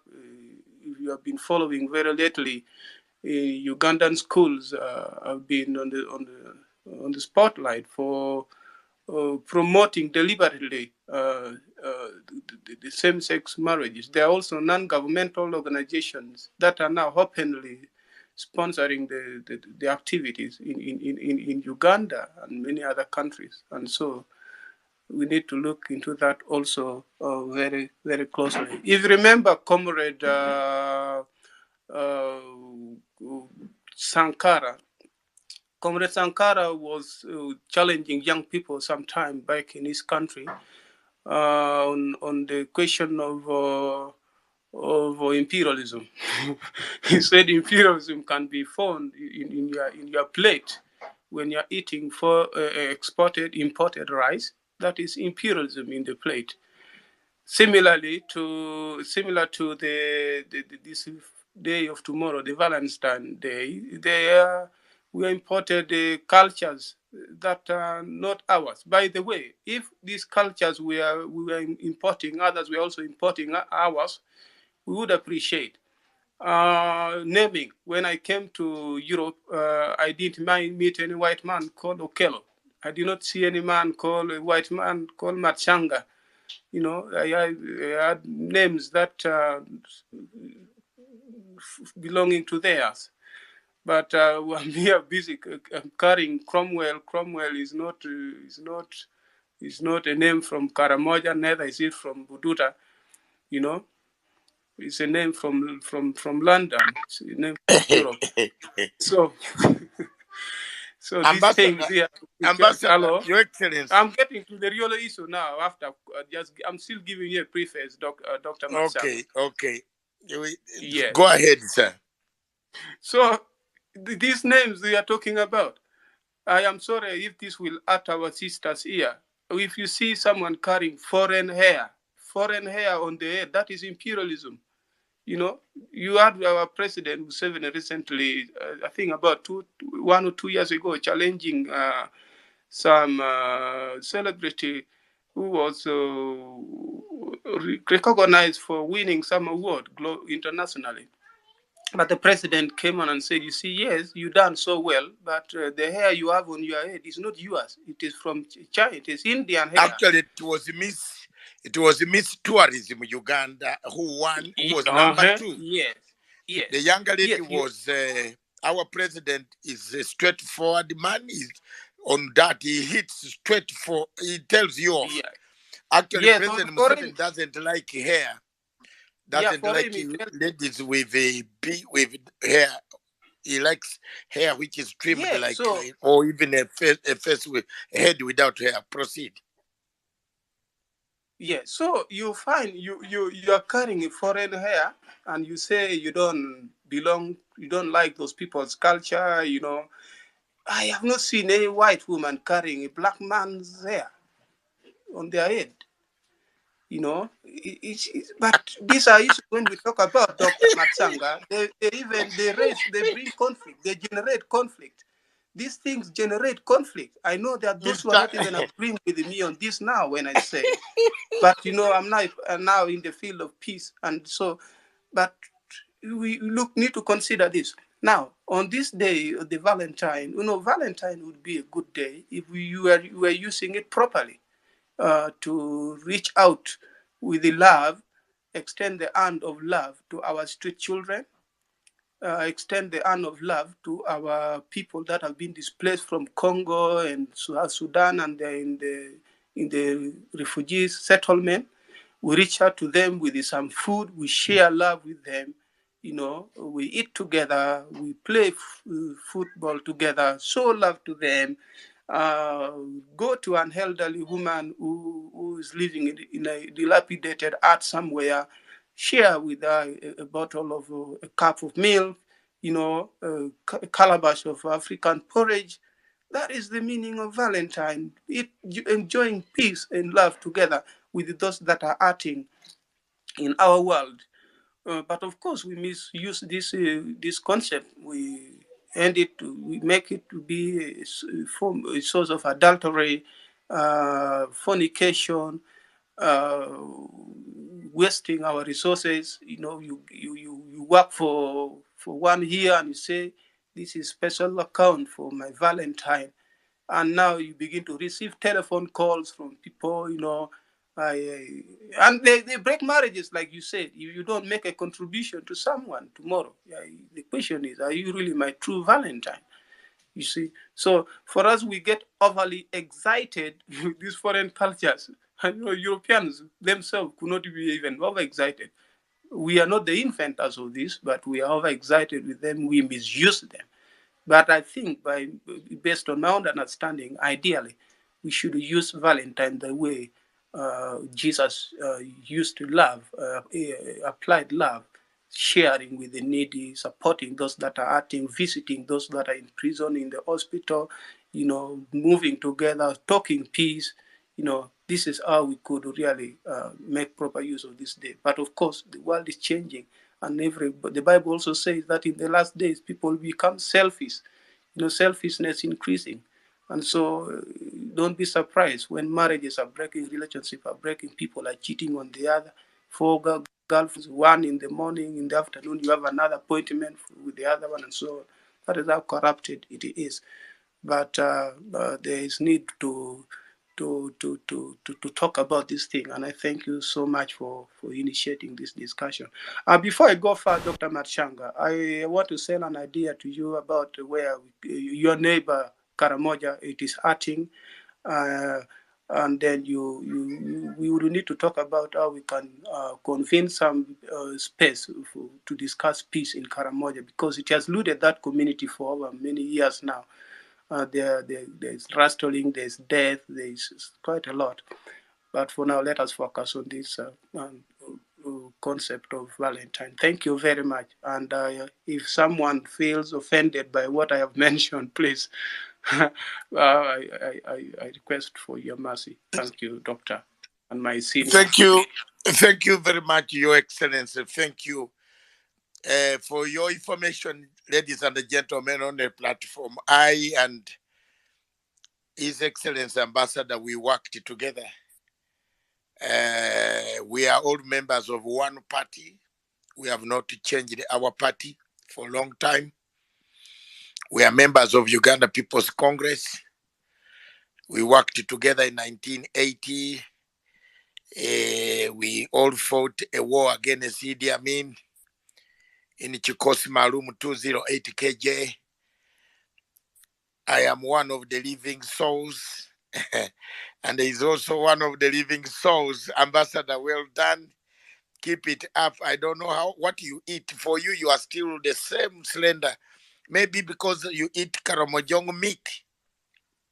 And I eat buta and eat some malewa also. And you eat some bamboo shoots from my Mount Elgon. And but I'm still also available. Yes. Yeah, thank you very much. Ambassador Okero is my friend for a long time. We all hail from one country, and we served the same government until we were overthrown in 1985. And may God help us, those who have gone and left us to witness and see. We didn't know that there would be a Twitter space. Our exams were done in typewriter. Some of us wrote our thesis in typewriter while typewriting 40,000 words to present to Dr. Twido, who was a great friend of President Museveni. And the first thing, Ambassador, I want to tell you, since you are here before you go, we always forget. When I sat my final 14 chairs to be present my doctoral, this Dr. Twido marked me wrong. He failed me. And I had to go back to other professors and tell the professors that, listen, this guy hates me because he was a great friend of my president, who also doesn't like me. So professors called him and said, why did you say that Dr. Matsanga's documents and the papers were not correct? He said, no, I hate that guy. He told me straight, I hate him. You remember Dr. Twido, he was in the London School of Oriental and African Studies. He wrote that book, The Sowing of the Mustard Seed. He gave a forward on that book. So we have come a long way. But here we have a lady here, co-host. That ambassador, that is history now. Don't worry, we are still moving on. We have got, the children have grown, yours have grown, mine have grown, and some of them, by the way, people who are listening to me, I am not saying don't buy these things. I am not saying, and don't quote me. The lady is here. I'm happy that the lady from Zimbabwe was very open. He hasn't said, he has not attacked me. He said there is this. Don't follow my advice. I'm simply discussing the subject. Is it a friendly concept? Does it disrupt families? Has it disrupted you?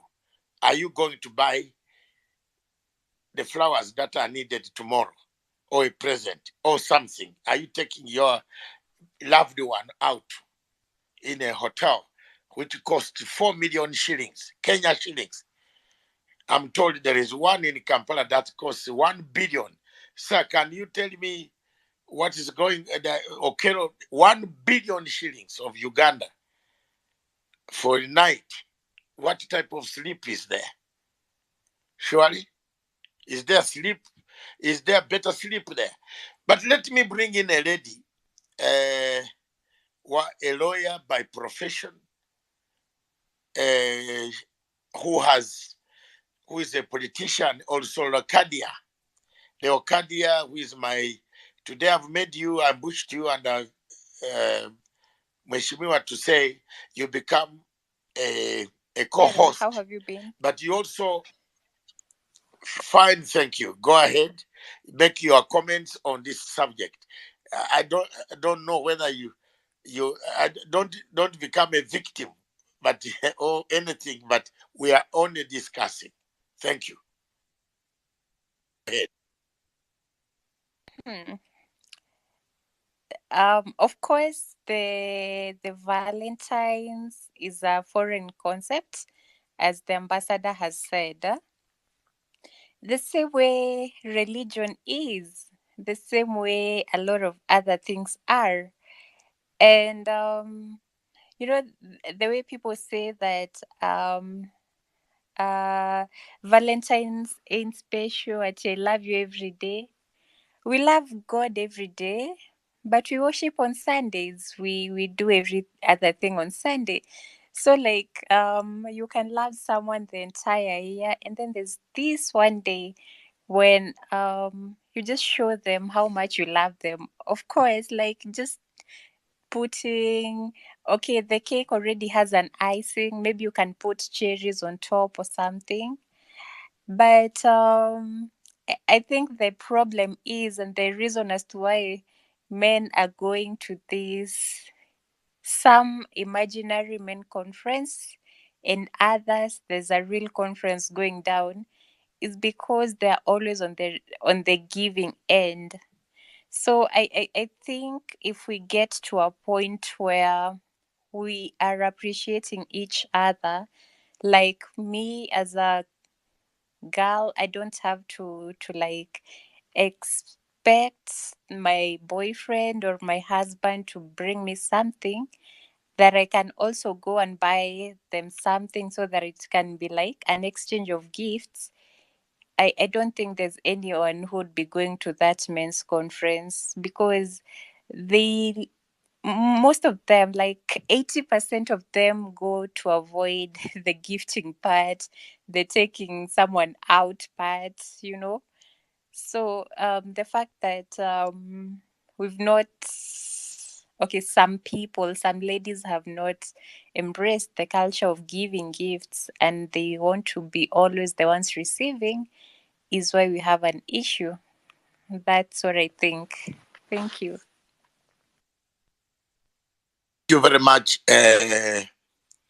Wakili, lawyer Leocadia, for the comments. But I want men on this platform. Why are you quiet? Is there a man on this platform who is not going to buy flowers? Is there a man on this platform who is taken out by a lady on Valentine's Day?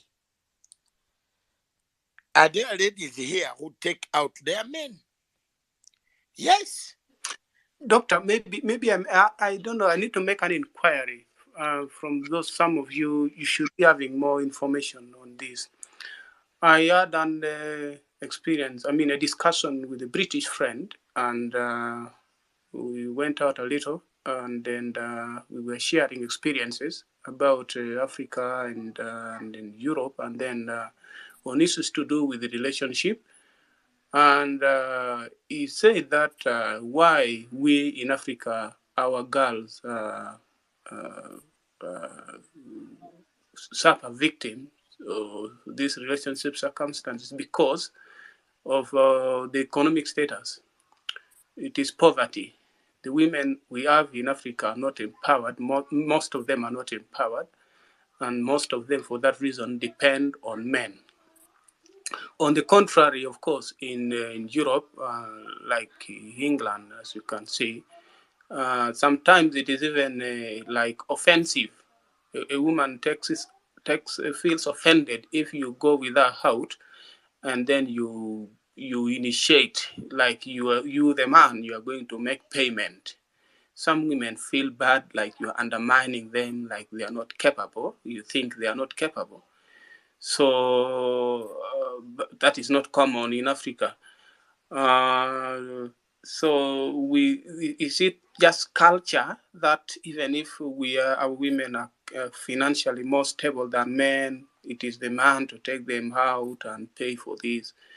Or it is a mixture of both culture and then the economic status of the women being low or lower than that of men? What is your take on that? And maybe some other person in this space? Because to him, then he was First of saying all, yes. in the British culture, really, it is poverty that make even women to leave some men and go for others. You know, because and then they say when theirs is one, it is love. It is love. You love someone not because of their money, not because of what they have. You know, you have everything. So by the time you go into a relationship, you know that you are ready for it and you're not driven by money. Thank you.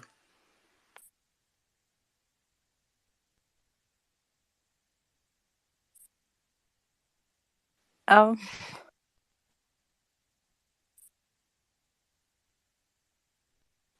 I think No, everything I am here. Like, I have come. Oh, yes, you are saying something, Leo Kadia? you can go first.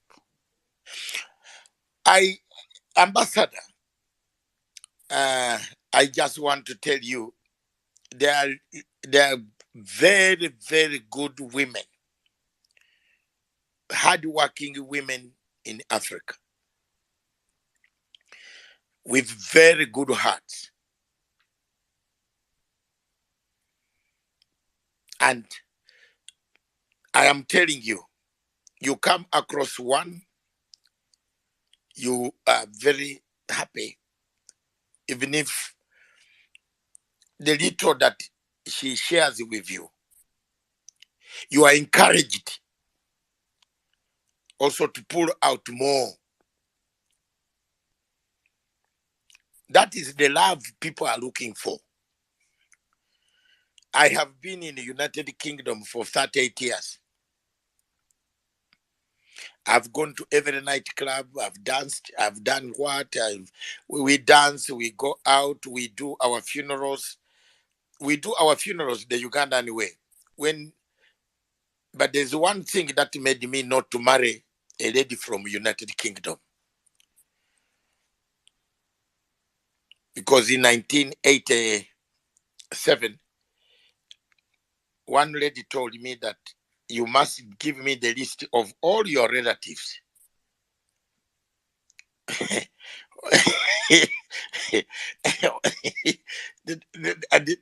All your relatives who are going to be coming. My friend, these things, let's use people. When you have a good Africa like Kenya, South Africa, Uganda, where you have food, stay there. Don't try to go away. It's better to have a bad democracy than military coups that take you out of your country. I speak this with a heart of almost crying tears. A white lady told me, bring the list of all your relatives who will be coming to us. So surely I come from a home where I have like almost 2,000 relatives. So I went back to my room, which was by then when we arrived there, I was given a room because I didn't have children. My children were not accompanying me. I had to look for them later on, and they came. Then I got a bigger house. I went back and sat on my bed. I said, which list does this lady want me to produce? And then she went further. And this is legal. Legally, she said she brought a legal form that this is the type of relatives that I will accept if we are to go into this marriage. Your father, your mother. I said, my father is dead. He said, okay, now your mother. One brother. I have 11 brothers, siblings. Now, how do I choose one who will accompany me, who will be coming to our home? Most of the people, that's why you see all black footballers in the United Kingdom, ambassador and the rest of the people on the platform, have divorced. They have divorced. Show me one black man player in the UK who still has a wife. Who? John Barnes. Starting from my John Barnes of Liverpool, all of them, they have run into very many difficult things because they did not listen to advice.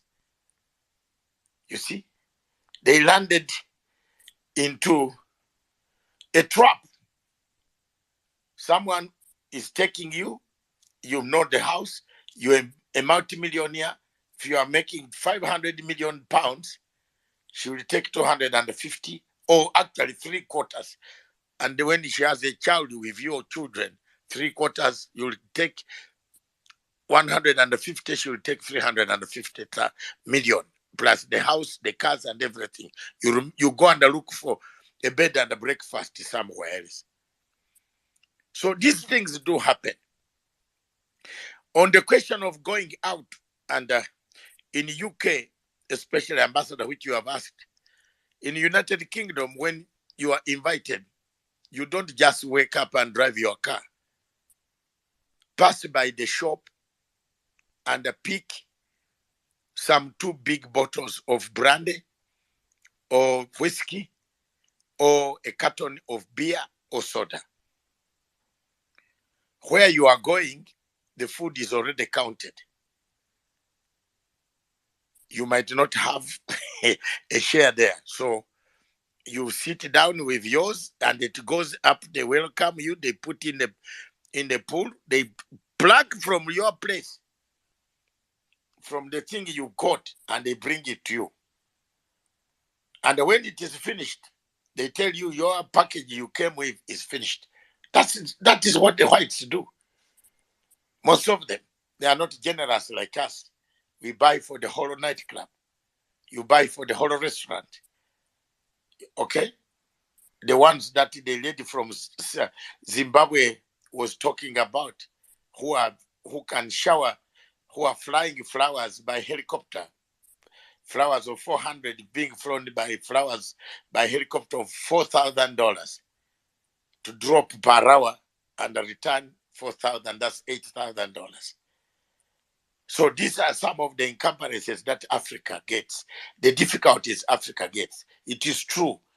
In UK, when you go out at your workplace, I used to work in my first job was in immigration, and then you can go out with your colleagues.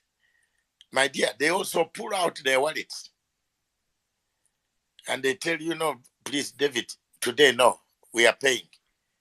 That spirit is there, but that spirit in Africa is coming up. It is coming up where ladies here, there are powerful ladies here who take people out. There are ladies tomorrow who will take people out for a meal. Yes, and pay. The only thing that I disagree with is if you are going to pay a room of 4 million Kenya shillings, or which is $40,000, and you sleep there for only 2 hours, and then they tell you by midday you have to check out. That's a full house. I wouldn't sleep in that type of hotel. I run away through the window, does it fall out? Oh, that's a lot of money. But there are people today in your country, Uganda. I heard of a hotel where someone has booked a hotel for 1 billion. 1 billion Uganda shillings for Valentine's Day.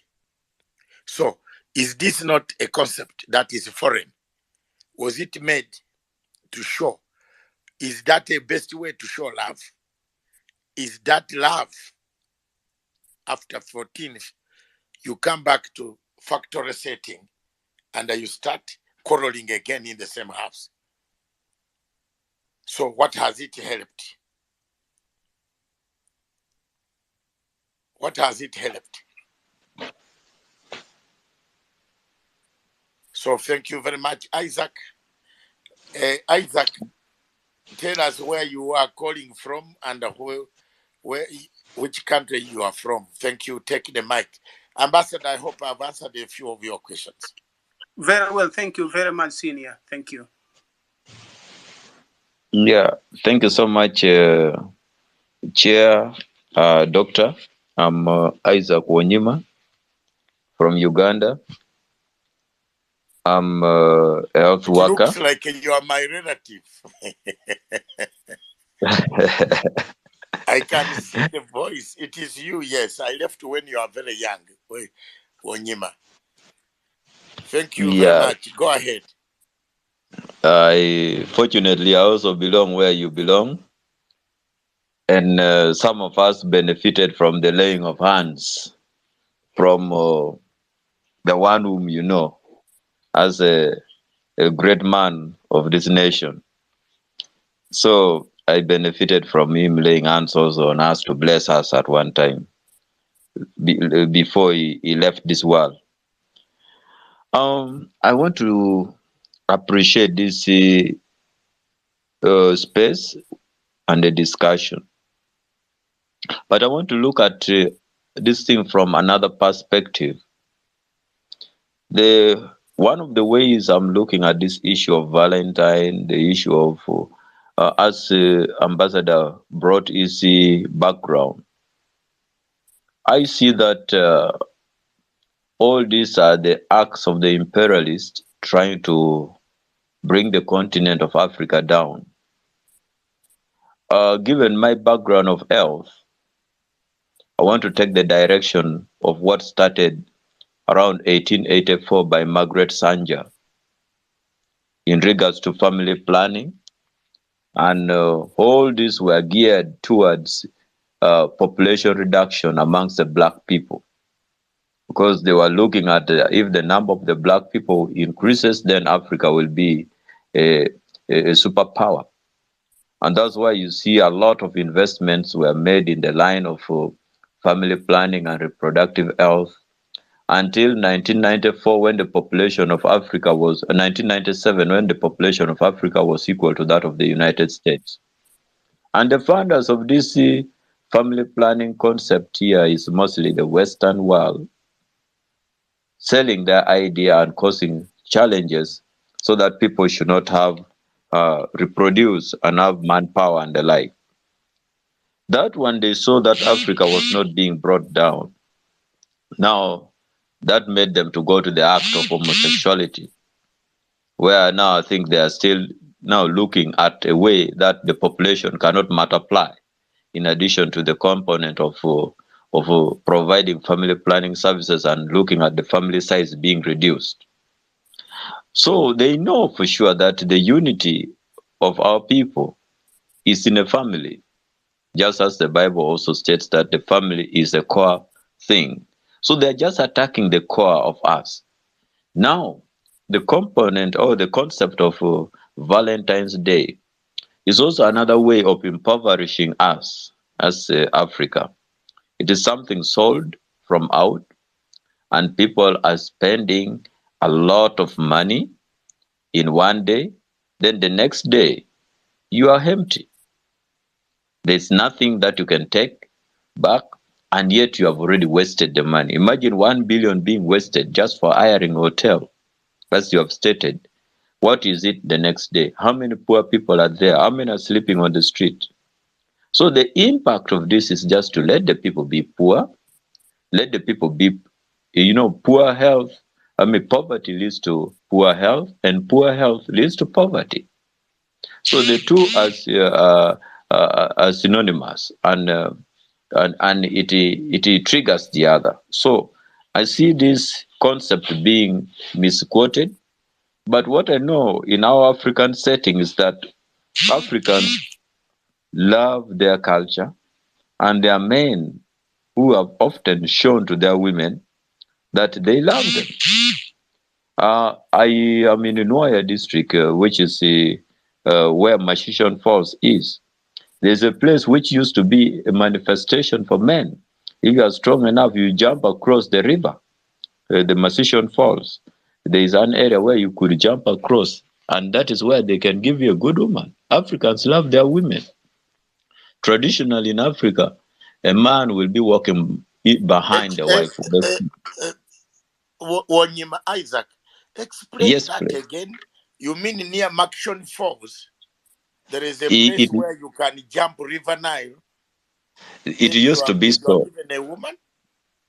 It used to be so until after the flood, the flood of 1962, which created what we call the Uhuru Falls. So that is already an area which was there between the Bunyoro Kitara Kingdom and then the Acholi, where those of Sir Samuel Baker used to cross from, and it was something of showing strength. You will get that history when you reach Masishon Falls and get the details of that. It used to be such a powerful place and a powerful institution. So also, if you look at Africa, how those of Kabalega, the leadership of those days, even made underground tunnels and all the kind, they were looking at ways of protecting their women and themselves. So Africans generally love their wives, but the component of abuses of women, the issue of women's rights and the like, which are being perpetrated by some people, is a misguiding tool to ensure that there is discord in the family. In Africa, in the past, we know that if there is a family issue, up to today in most villages, they call for a family meeting, not a matter of beating. But this issue of rights is making us lose the track. So that is my observation, and I believe Valentine's Day is a waste day. For us in Africa, every day is a Valentine, and we always do our best to protect our family and show love to our family and children. Thank you. Thank you very much. Before my co-host comes in, I just want to give men here advice. When a woman starts quarreling, the younger generation that is listening to me on this platform, when your wife starts quarreling with you, don't stand up and exchange words. just take a walk, maybe go down the shops. If you have some work, if you have friends to talk to, go and talk, chill. Don't exchange. The biggest problem of late, especially tomorrow, there will be a lot of exchange, hot ones. Where are my things? Where are my flowers? Where is it? What is wrong with you? Why don't you haven't brought anything? These things always cause a problem. So don't exchange words with, because exchanging, standing there, ladies don't like people standing up. Ladies always like people to sit down. Be a gentleman. Let her stand up.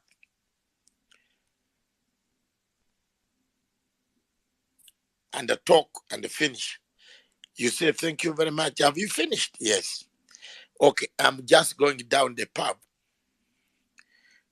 This is me. I'm now telling you my personal experience.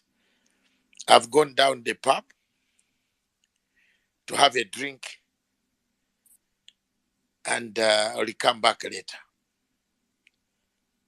For me, at times, I take a car, and then when I am down there, I call her to say, oh, I am stuck now down here in Croydon. Come and pick me up. That is how to test whether the quarrel is over. Because in London, drink driving, ambassador, is a very big crime. They will lock you up for many years if they find alcohol in your mouth and you have a steering, a Range Rover that you are driving around. Say, I cannot drive back. Then she starts telling you, why did you go with the car? You are very stupid. What? They keep quiet. She will come and collect you. Which a Muzungu will not do. A Muzungu lady will not do it. You will say, call AA to airlift you, to pull the car home. If your wife also now tells you to call AA, you know now you have not resolved the conflict. I'm teaching you this because I'm a conflict resolution expert also. You have not resolved the conflict. She's still annoyed. Try to find a way to go home quietly. Maybe sleep in a sofa set until she herself comes to allow you to go. Because you have not yet resolved the matters. Because ladies, that is the love. That is what you mean by having love for each other, by understanding each other.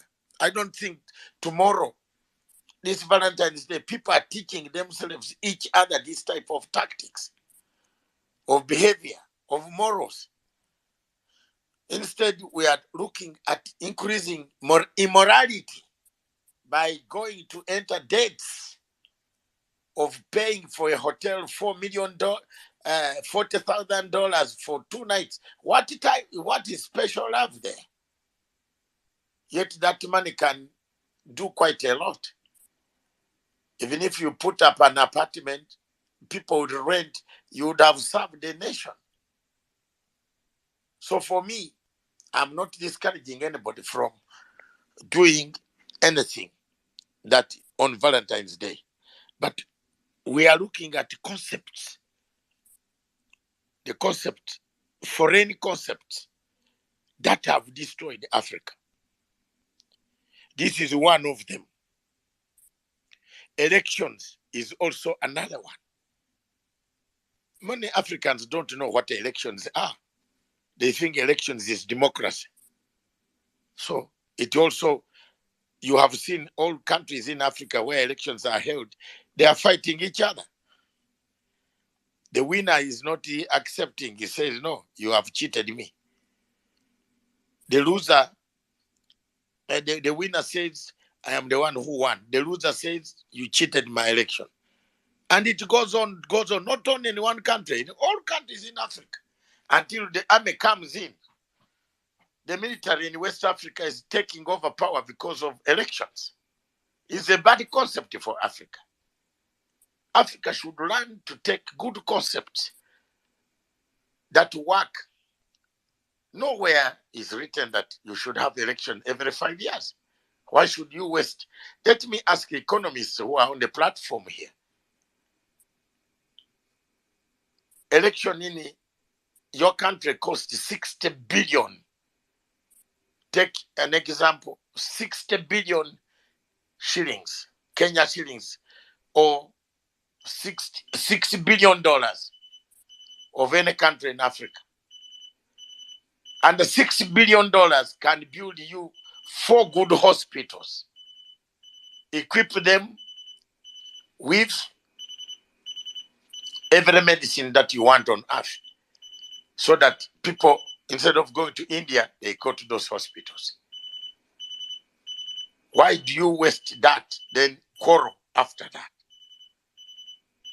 5 years, you have worked, your GDP is not even the 6 billion surplus. You are in a negative. You are being demanded almost 10 trillion shillings or dollars that you have to pay back. Tell me, what is the rationale? So concepts like this, yes, they are good. Some people make money. The economy thrives. Flower people grow flowers. But let's look at the consequences. Our community, our children learning foreign concepts. Is everybody growing up saying tomorrow 14th? And you can't avoid it. All radio stations in the whole world, every TV you switch on, it is talking Valentine's Day. So you cannot run away. So we have to choose which are good and bad concepts for African people. Leo Kadia, you had something to say. And I want to encourage 2 or more people, because we are closing down at the top of the hour at exactly 11. That is what we intend to do. We shall go back to the Radio Punchline Africa in Nairobi to give us very good number. Look for a very good, interesting number, either of Swahili or old numbers, or Congolese, or Shona, Oliver Mutukuzi, any of those, or of the man of West Africa. Wait for us, Leocadia, please.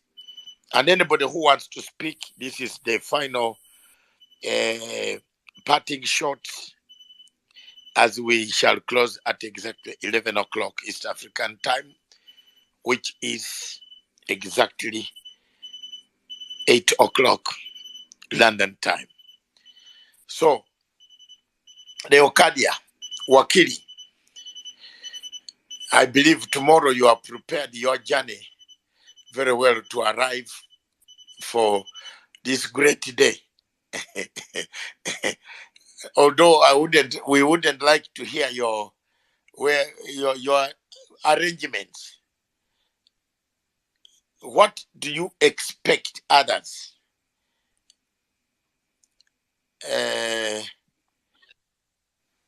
Mr. Oluwabai Yomo, hey, this name is complicated. You're a speaker now.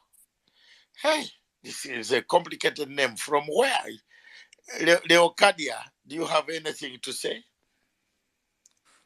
Well, I personally don't have any expectations for tomorrow, because my guy is out of town, so it will just be a normal work day for me. But if anyone here has an opportunity, take your girls out, let them take you out, get each other gifts, let it not be one-sided.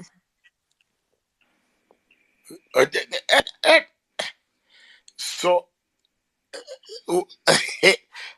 Allah, I don't have even.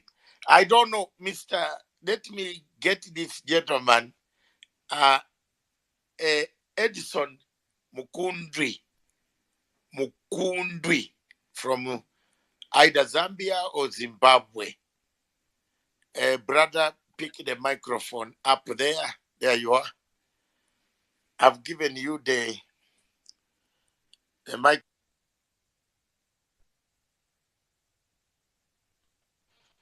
How you doing, sir?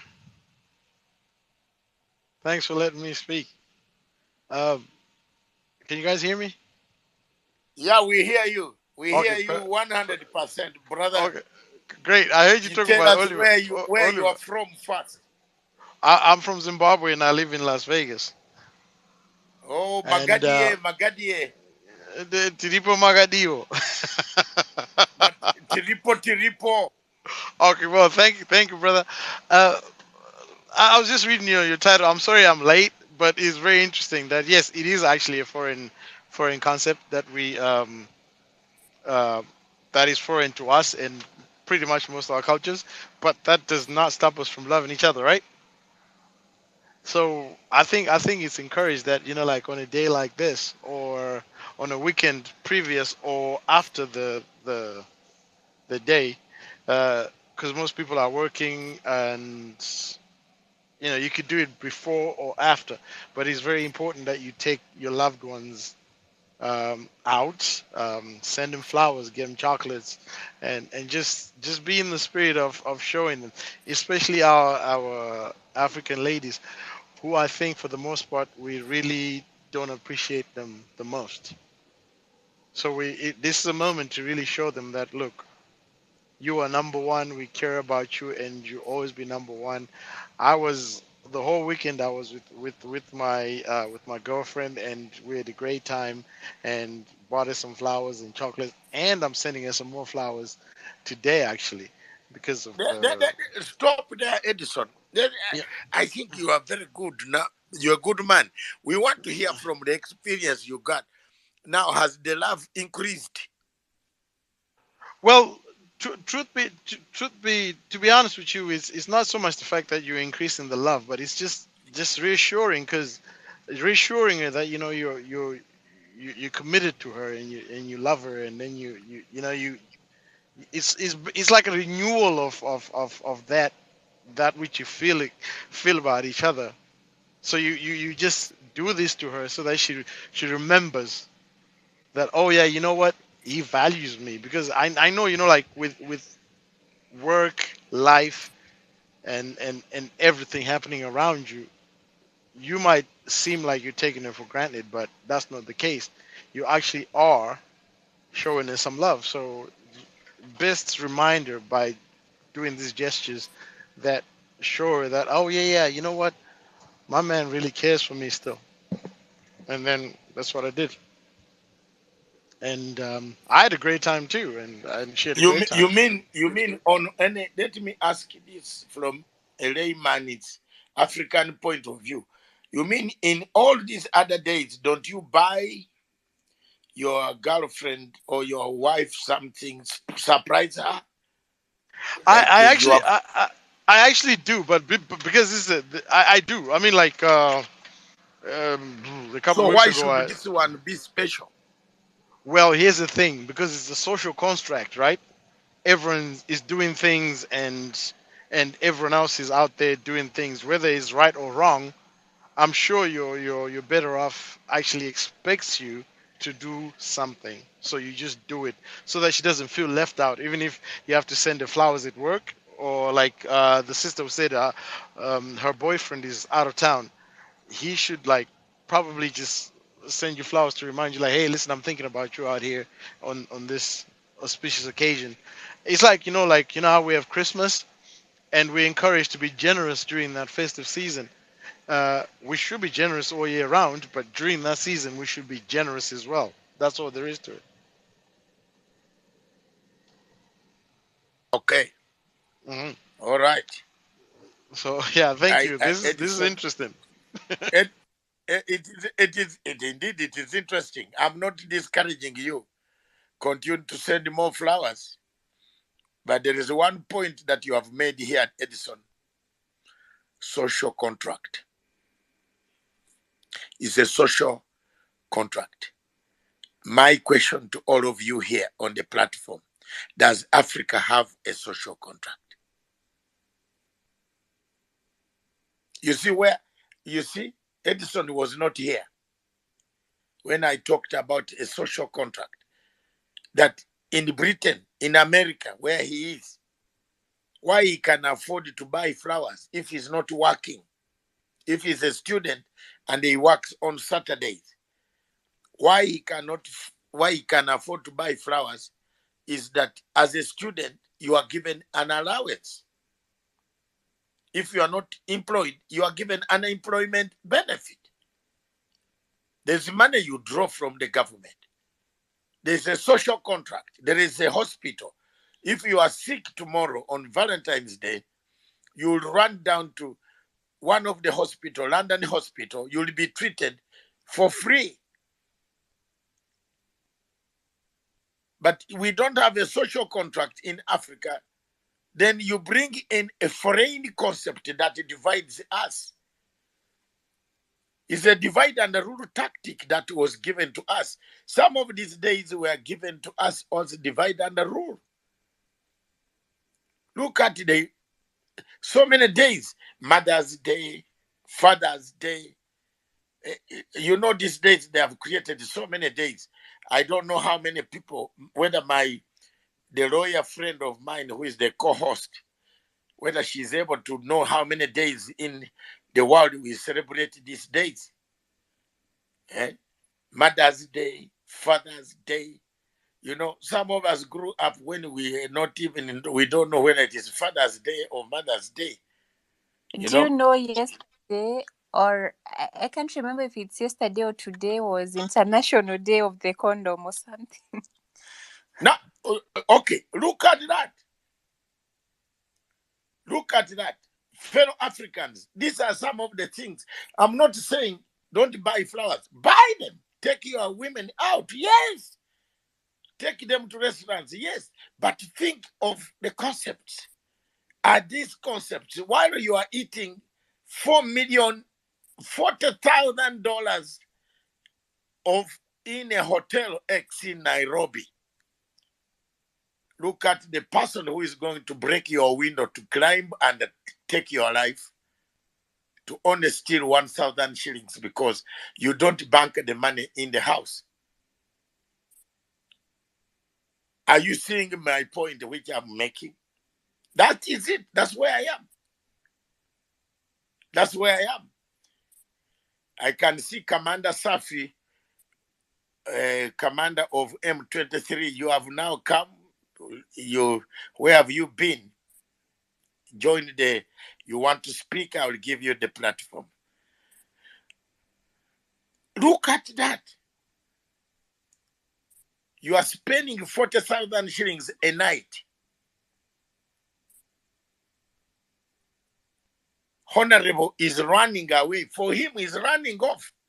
You know, I think he has driven. I don't know whether you are halfway to where you were going, because Honorable told us, Honorable MP from Zimbabwe said he is packing and leaving. He will come back on 16th because the situation down there in his house is unbearable.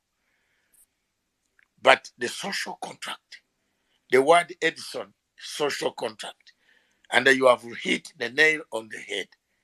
We don't have social contract in Africa. Therefore, to increase foreign concepts without social contract, we are creating inequality that ends up creating regime change, violence, arguments, intolerance that we see in most African countries. Zimbabwe is going for elections. Nigeria is going for elections. The daggers are already out before even the vote is counted. What about after it has been counted? You see? All these things start to touch what we call morality.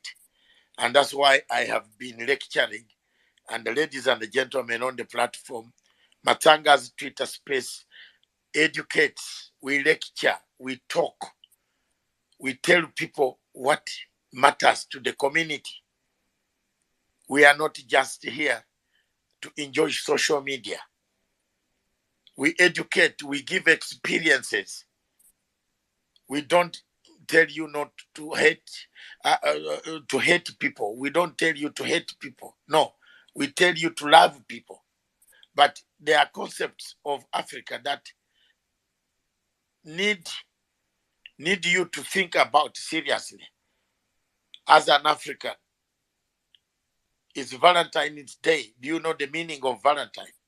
If I ask people here why they celebrate Valentine, yet Valentine killed people, killed women. Do we know it? Have we studied it? Why don't we talk about our chiefs? Our old chiefs, traditional chiefs in Kenya, in all places, in Zulu, Shaka the Zulu, all these Lobengula, we can't talk about them, but we are talking about Valentine who killed the people. And we are even giving him very good reception tomorrow. Have we commercialized ourselves to a degree that we have forgotten exactly what has happened to our Africa? Let me ask a radio punchline to give us one number, an African number, to make sure that we change we change our hearts, shake our hearts, our brains, synchronize them towards the topic. Don't say we told you not to buy flowers. No, you can buy the flowers, but we are saying, are these concepts African concepts? Are these good ones? Are they good concepts? Is it good for you to spend the whole week, the whole year? People have just paid school fees. People are dry. The whole of Africa, people are dry. Don't tell me people have money. Radio Punchline Africa provide the music. As I bring in Commander Safi, no, not Safi. Edison has spoken. Safi, yes. Safi, Commander Safi from, I believe now you have settled in Congo, because I can see you have taken more territory again. So you don't ever listen to me, you people of M23. I have been there. I teach you. I tell you what to do, but you never listen to me. So you prepare your speech. Yes, the radio punchline.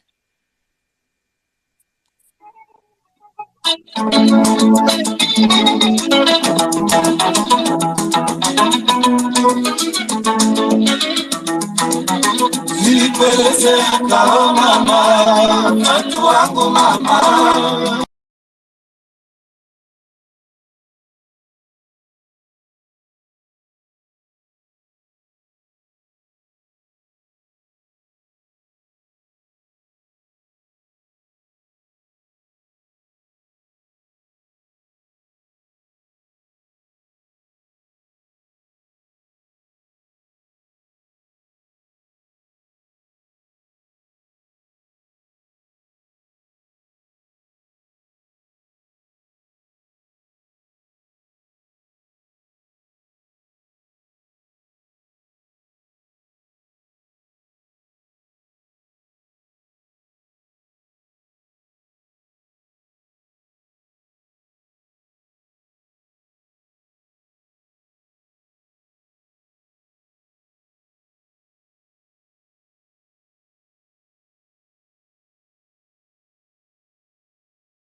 being heard worldwide.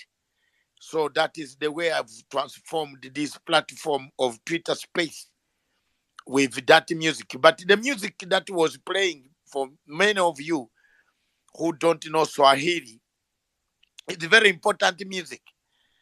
It talks about the man is crying. Do you want me to steal money in order to buy you all these things and then I go to jail? So that is in the summary. And it says the manners, the behaviors, your behaviors with my behaviors are not compatible. Therefore, I might not be able to do what I'm supposed to do. That is the song from Kenya or Tanzania. Is it Kenya? Yes. Or Tanzania, sung by either Baraka Mshe or Lesu Wanyika, because some of us have been there, those of us who were in the 70s, 80s, 90s. That song rings bells. Commander Safi, is this a foreign concept in DRC Congo? More so you who is on the fighting line, you are on the front line. I hope you have not captured any territory today. No, today it's chilly. We are just waiting the implementation of East African and East African Forces commanders, just to make sure that everything is going well. So actually, although some attacks coming from FRDC and FDLR mercenaries coalition, but still we are defending our people as always. So, but if they continue to attack us, what is your of course we message, will take more. Commander Safi? My message is simple. No, just one love. just hold on. Let me ask you one question. Everybody on this platform wants a peaceful Congo. On this day of Valentine's Day, surely, Commander Safi, why don't you give people of Congo peace? Please. Why don't you lay down the guns and negotiate and finish the war? I'm just asking you. That's a very good question, but you have to understand that even in 2013, M23 they left, and the agreement they made when they were in Goma, DRC didn't implement them. So, and where M23 is controlling right now, it's more peaceful than Goma. as the information I can tell you from the field. Whoever is where M23 is controlling is more peaceful than someone who is living in Goma right now. So actually, M23, they are not there to kill people or to violate human rights, as some propagandists announce on some Ask television. you one question, Commander. Do you want me to come in and see you people? Yeah, please. I'm a soldier. I know. You have been even doing this long time ago. So if you come back, yes, can I? It will be because very, I know very all good. of you. Can I come in and see you people physically and promise me you deliver peace? Where we are, it's peaceful. So it's better than to come and be someone I can call in French témoin. You see, you're gonna tell people what you saw, what you see. Everything is very organized more than where FRDC is controlling. That's the reality. I'm not propagandist. I'm just telling you as ordinary person from where M23 is controlling. So as long as you Thank come, you very much on that a one. big pleasure. Thank you very much, Commander Safi. Let's come to the question of today. Are you buying anybody flowers tomorrow from your banker in where you are now? Actually, That's why I joined this this platform today, so that I can I can I can request you something, because I have been giving you all the information as the reporter. So you should pay me for all the information I provided, so that I can give the flowers to my base. Okay. Now, So now I'm broke. I can't even provide even a hot milk. you can't provide flowers. No, forget about flowers. Flowers you give someone who is not Okay. hungry. I can't even provide milkshake. Okay. So yeah, that one you can DM me For real. on my DM. We can Yeah. talk. I am Oh, always that's very I'm good always news. very accessible. You know, I'm an old man. I don't lie. I Eh, know, right? Yeah. you know me for many years, but I just want you to tell your fellow commanders, please, please. People want peace. People are But dying. it's easy. You should come to Uganda and then pass Bunagana easy. Then you can meet I people. know how to So reach there are there. many Don't channels. worry. Don't worry. That's very good. I know how to reach there. And I will I do am every very happy that protocol you deserve. yes, and I greet all of them, and I will speak to you again on your DM, and we discuss more details of how I can send more flowers. That's very good. Although I don't buy flowers myself, I'm a man of presents. I would rather give you a cow. I'm told there are so many cows in North Kivu and the South Kivu. So Fight for the peace in Congo, then we will have more cows, even more okay. than we have right now. For real. And we appreciate you a lot. You Thank have you been very trying much. to be, in middle, intermediate, Okay. very professional. You gave Thank us, you. or whoever were against M23, whoever is supporting M23, everyone, you gave him a mic and they express his feeling, her feelings. Everyone, actually, from even the M23 side, we appreciate. Even those from FR, they appreciate, because whoever want to say something, like Buyomungu is now my friend, actually. You can Okay. talk to him. Yeah, Buyomungu Yes. became a friend because we understood that after politics, we can do something else. So politics can separate us, although we can be opposed in terms of, politics, but still we have to be human. So we appreciate you a lot for Pan-Africanism movement you are bringing in our generation. So please, I can tell you, God bless you for everything you do. Thank you very much, Commander Safi, all the way from the battlefields of Eastern Congo.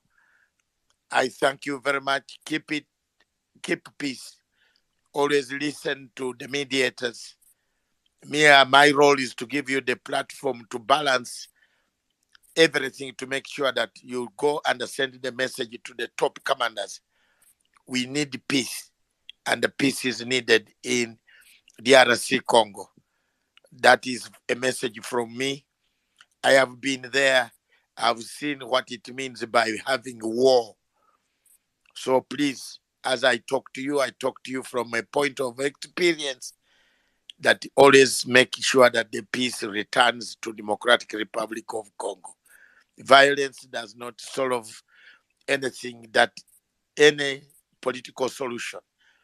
The problem of Congo is not a military solution. The problem of Congo is it needs a political solution. And that is what we should do on this day of Valentine's Day. Thank you very much. Let's come back to our topic. People saw me. I was saying I was going to close this platform at 11. Now everybody has come in here. Honorable Speaker, Honorable Member of Parliament. Oh, yes. Who is? Yes, Papa. Then who is this? Mr. Mute your platform, Mute your phone, please. Okay. Okay. We allow it on Valentine's Day. Nobody is going to give you flowers. Okay. Thank you very much. Honorable Brighton from Zimbabwe. Make your remarks. Yes, Now it looks. Yeah. Doctor. Hello. Can you hear me? Hello, Dr. David.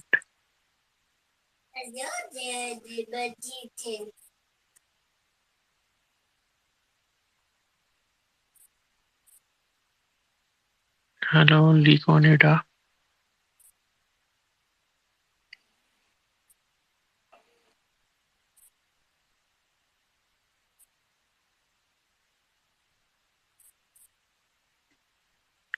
Hello, Chandra. I think you can put Mohodi 25 down there in listeners. Okay. Okay. Safi, I can. Honorable from Zimbabwe, can you take the microphone, please? Yes, Doctor, how are you? I am fine. You haven't run away? You know what, Doctor? This thing of Valentine is something which is stressing. You know what? It doesn't require you to buy flowers only. It needs also attention to these women. Why?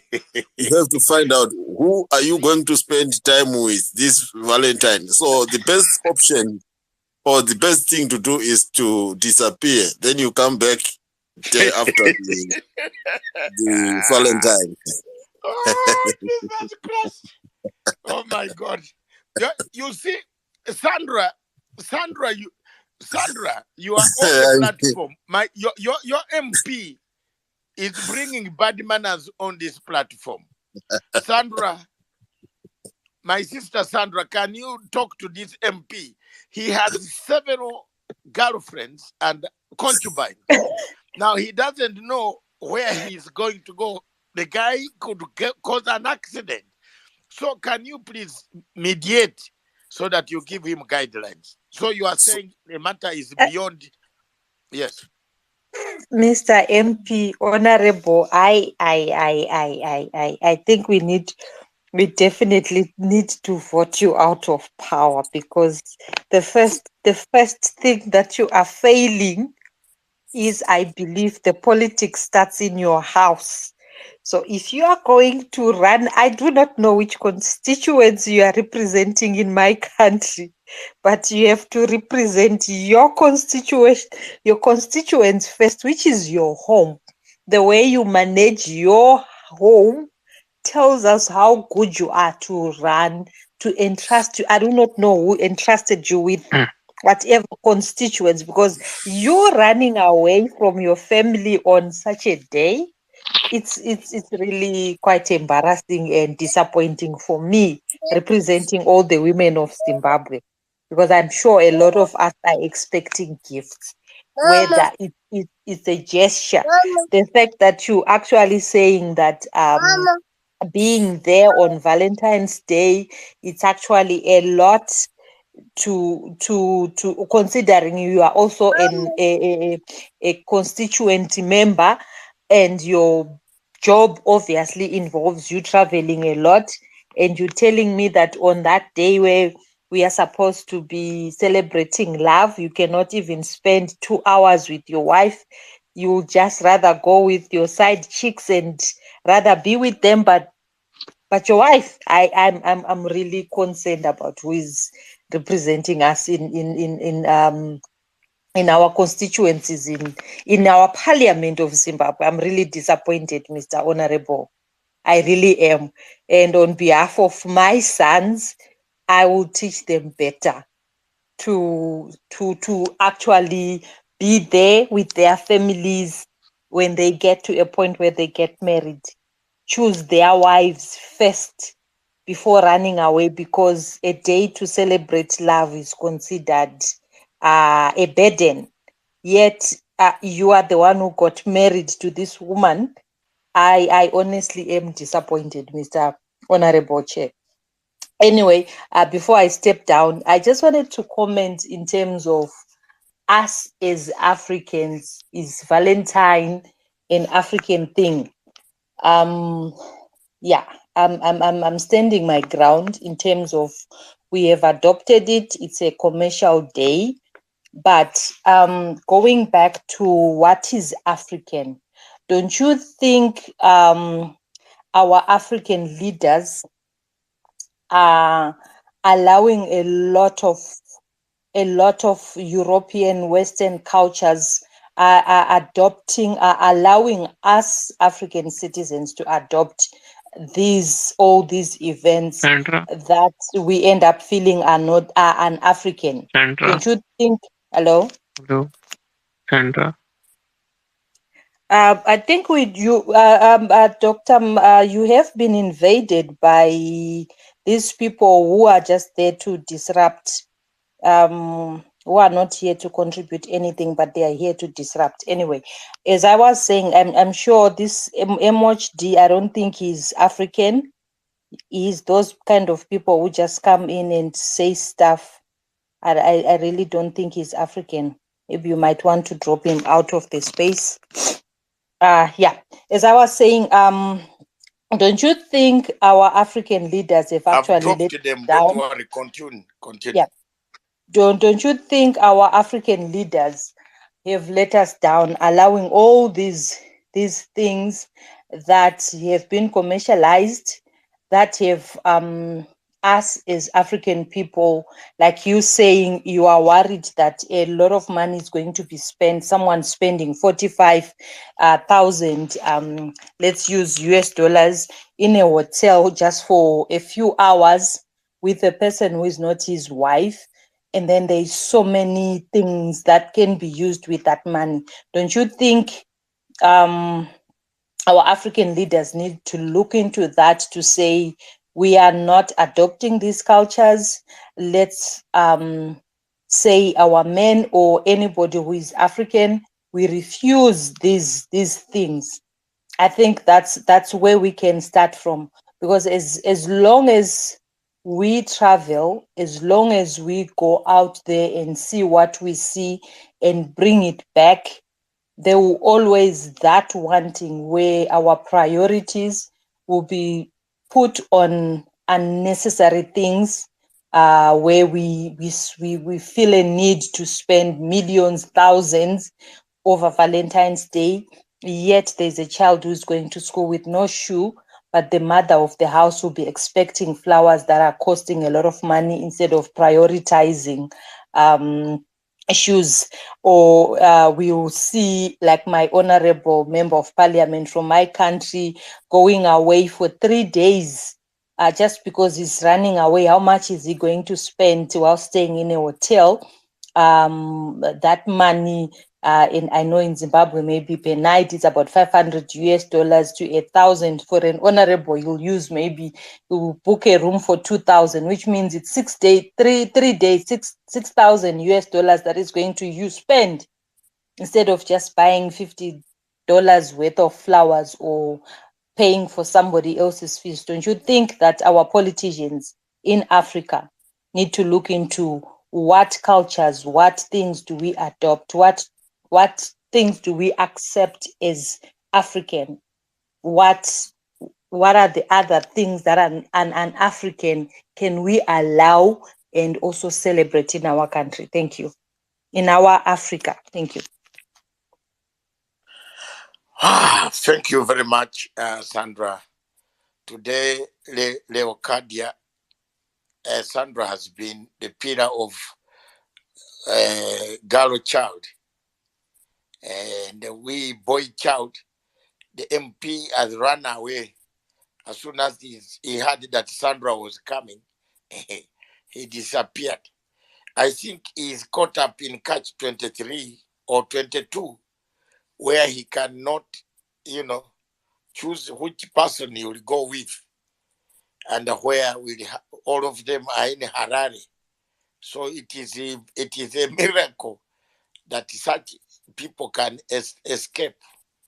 So the boy child today is in chaos. So Leon, thank you very much, Leon. I see your hand is up. Are you one of those hiring 40,000 room per night in your hotel dollars? Take the microphone, Leon.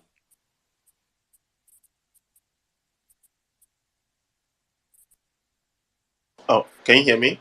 Can you hear me? Yes, we hear you very well. All right.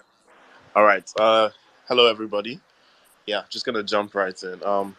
Is the 14th February Valentine Day a foreign concept to Africans? It is. Looking at the history of Valentine's Day, I'm not super well versed in it, but I know that it's linked to Saint Valentine, and it's very European in terms of religious and historical roots. So as a lot of places got Christianity and some other religions, yes, it was only a matter of time for Valentine Day to come into Africa as a continent. Within Africa itself, we have a lot of countries within Africa, and some mark Valentine's Day more prevalent than others. I'll speak more on my country, Nigeria, to talk more about how Valentine's Day is spent here. Um, the thing with Valentine's Day is that it has a good basis. It's a day to set aside to um, look at loved ones, and not just loved ones in terms of family, but people you are romantically involved in. I think as a concept, I think it's quite good. Even when we talk about our traditional African concepts, we don't. The problem with African history is that it's not super easy to reference, or it wasn't documented very easily to just instantly look up. But I would hope that they also took out, maybe not a day in itself, but took out some special time to um, appreciate the loved ones around you, especially the ones you're romantically involved with. I would hope back then, a man with 5 wives, if he's not thinking about famine or all those things, it says, hey, let me actually do something for my 5 wives and celebrate them or something. In most African cultures, that's my hope.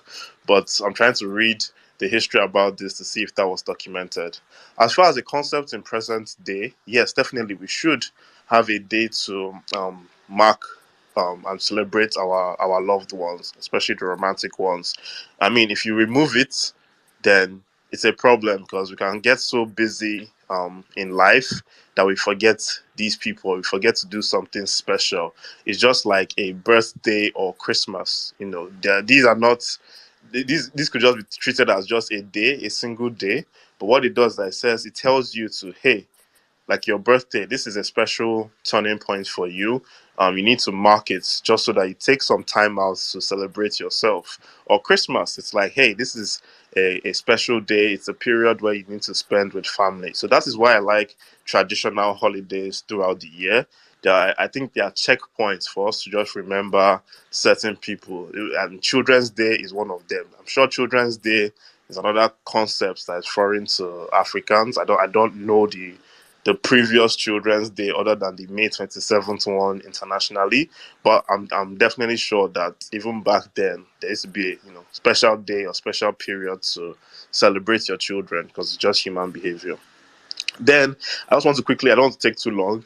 I just want to talk about this notion of spending ridiculously, or the pressure of spending ridiculously to impress, or going over budget, or just doing things that you know because you have a pressure outside. Yeah, it's Valentine's Day, I need to do something special, even if the timing is wrong, or I don't have the budget, or I'm not in the mindset. There will be this inherent pressure. Or maybe I see what my friend is doing. If I don't do it, my girlfriend or my partner, they'll think I don't love them. So there is this societal pressure to do things.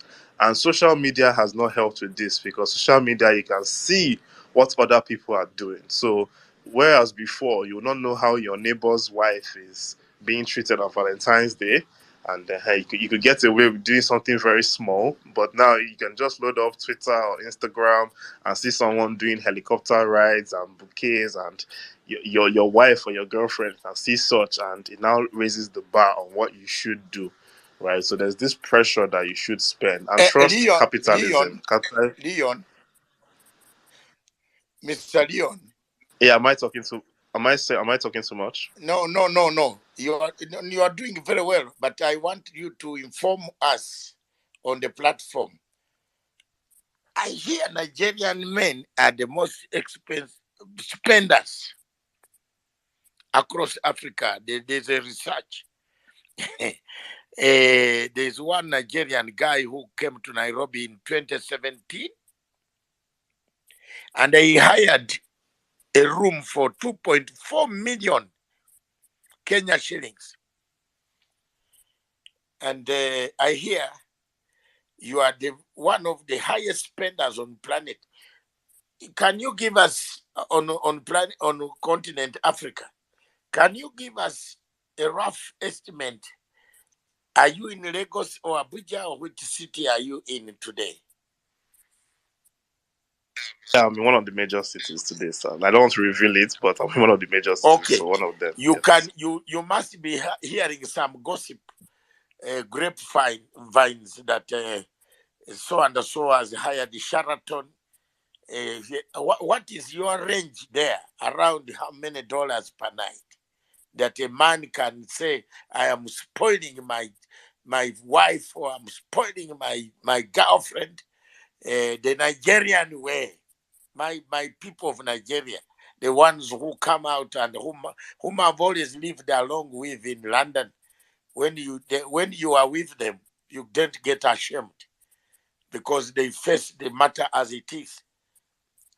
If they are in a train and traveling and somebody touches you, they come and say, my friend, stop touching him. We are here. How much do you think is being spent there? Okay. You are very correct. I was on a recent trip and I heard a lot of Kenyan men just going on about how they don't like Nigerian men. They come to Kenya and they literally buy or buy to impress their women, and they raise the bar so high. They spend ridiculous amounts of money, even go above their means, do ridiculous things for these women. So it is not a rumor. It is very true.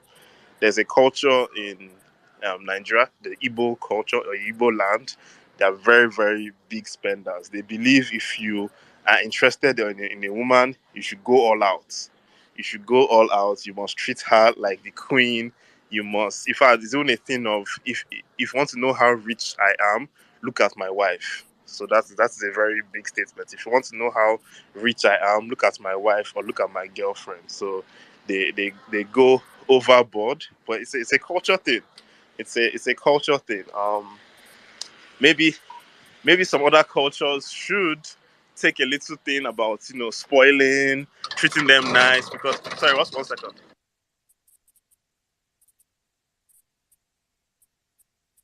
Yes, so maybe other cultures can take a hint about treating them nice and spending money on them, because sometimes if you don't spend this money on them, where is the money going to go to? But definitely there's also a toxic side. There's a toxic side. Some some people would whenever you go over budget or whenever it's way too much beyond reasonable doubts, then there's a problem. So Nigeria, we are known for that. It's something that we have as our tag. A lot of men from other African countries do not like Nigerian men for that fact. If you introduce yourself and say you are a Nigerian man, you're going to start spending on our ladies the way, and how can we compete with that, right? So it's also a problem, especially in the Lagos cities. You guys don't want to know what is going to happen tomorrow. You will look at things and you will say, so there's money in this country. Young boys of about 24, 25, they will buy a Mercedes G-Wagon for their women. you ask yourself, what are these boys really doing? All sorts of questions. They'll buy the most luxury watches, expensive things. You'd really ask yourself, so there's money in this country like this? But that is the only, that was how most of us were brought up to treat a woman. But yeah, as the pressure of Valentine's Day, that's what I really want to speak about. The pressure of Valentine's Day. I think it's getting very, very toxic, especially with social media. I know personally a lot of people that are not doing so well financially. They would go in debt tomorrow to impress their partner. So please, it's something that we need to discuss more about. But I'm enjoying the space. Yeah. Thank you very much, Leon. Me, I will not go beyond to kill myself. I can't go beyond God's will. And there are things that I don't celebrate much. My birthday, no. Don't send me anything. I'm not interested. Because I've celebrated so many, eaten so many cakes and granaries that now it is a birthday is used as a day to see what good I can do for somebody else, but not to have presents heaped in my house or to go out and spend money that I'm celebrating my birthday. No, I don't have that luxury of time. And two, those things like this one of tomorrow, I am not a celebrant. I will not. I will eat the normal food. But if I'm invited to eat, I can go and eat and come back. But carrying anything or shining my T-shirt, I already have a kitenge which is red. You can see me, so you can see me on social media. That is okay. Finally, who else was coming up to speak? Leo Kadia, do you have anything to add? Nigerian gentlemen have finished all. That is what Leon has told us. He was on a trip recently. People cry. I was on a platform of Nigerian friends 2 days ago. Oh my God. It was hot. It was tough. I even just ran away because I could not. I had put my request for speaking, but the words that were taking place there between South African ladies and Nigerian ladies, men, it was bad. I could not even stand there for 1 minute. And they were saying Nigerian men, ladies like tall men.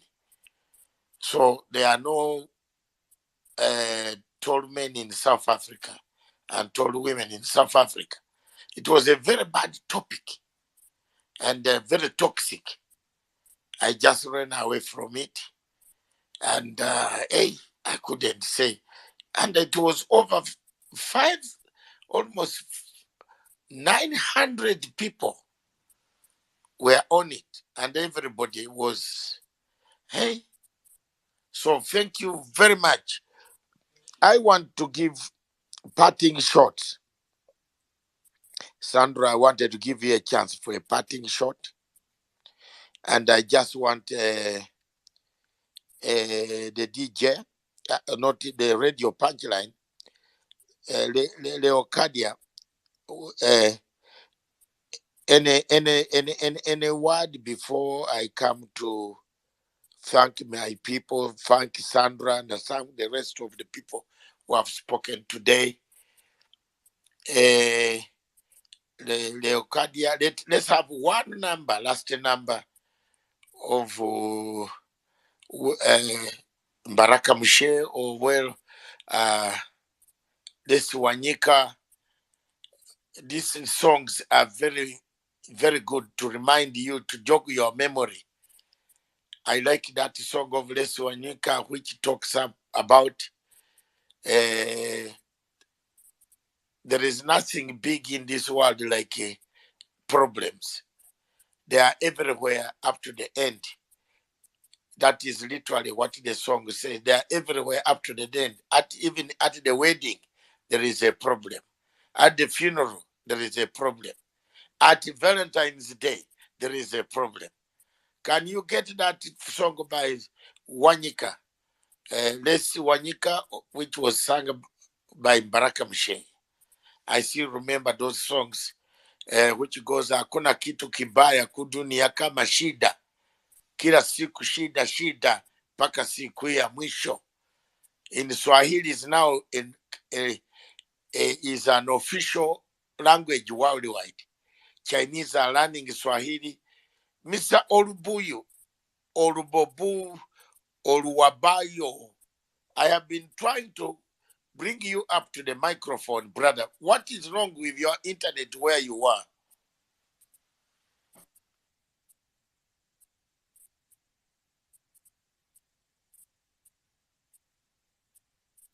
I've tried to make sure that you speak, but your internet is very weak where you are. Yeah, okay. Radio Punchline Africa, release the number, please.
commander from M23 came here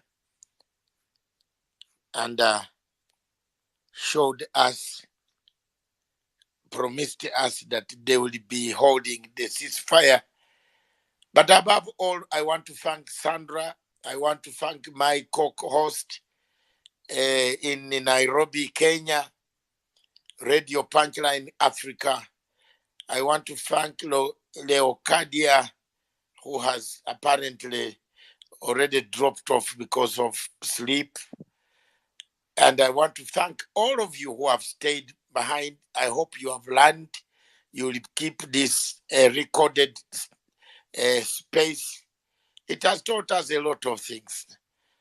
Nobody is refusing you to buy flowers, to do what you can do for your loved ones, to surprise the loved ones, whether a man or a woman. If you surprise your loved one, they will love you. They will know that that is a surprise. But what we are talking about is not every African is very much aware of this foreign concept. Therefore, it is misunderstood.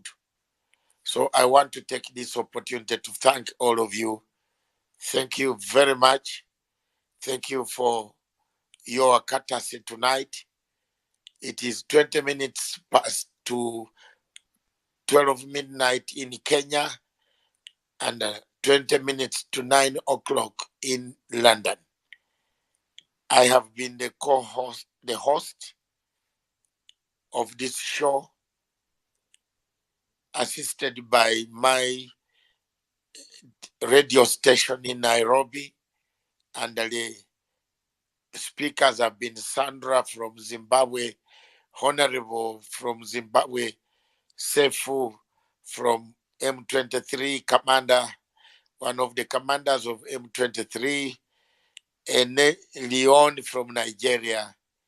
We have ambassador from Uganda. We had also several people listening. Eugene Anangwe, one of the veteran journalists across the continent of Africa. We have Sheila Jebukemboy. Thank you very much, Madam. You have been there from the day one up to the last moment. Thank you for watching. I hope you enjoy your Valentine tomorrow. And Oma and the rest of you. Thank you very much, BL. I see you. Thank you very much. The yellow flower, Kwanani Uyo. This Kwame Levi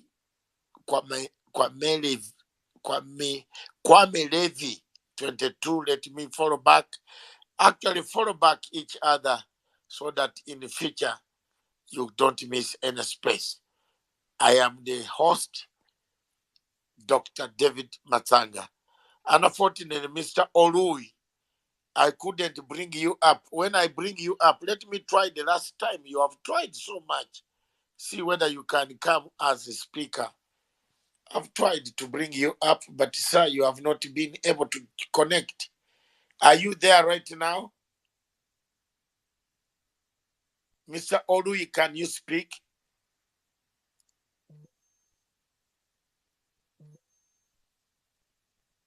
Mr. Olu. No. So thank you very much, all of you. Thank you, Jake, Shada. Thank you very much. And Tapiwa, Henry from South Africa, my brother from South Africa. Thank you very much. You're a real person. You explained what you have done down there. I am very impressed with you. Okay, now can you speak? Okay.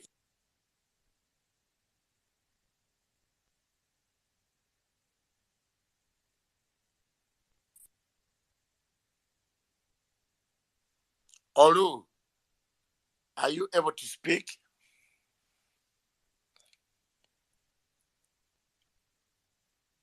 It is your turn to speak now. Allah. Allah. So, ladies and gentlemen, we can drop off with a good song. Which song is that as you finish, Mr. Radio Station in Nairobi? After that song, you can drop your machine yourselves, but you finish up that shida paka siku ya mwisho. And there's another one called Shauri Yako, which a request came from somebody on the platform. Thank you very much. Play that song and all the praise Oliver Mutukuzi to honor Tapiwa is the only one left here, and to honor all of us. Yes.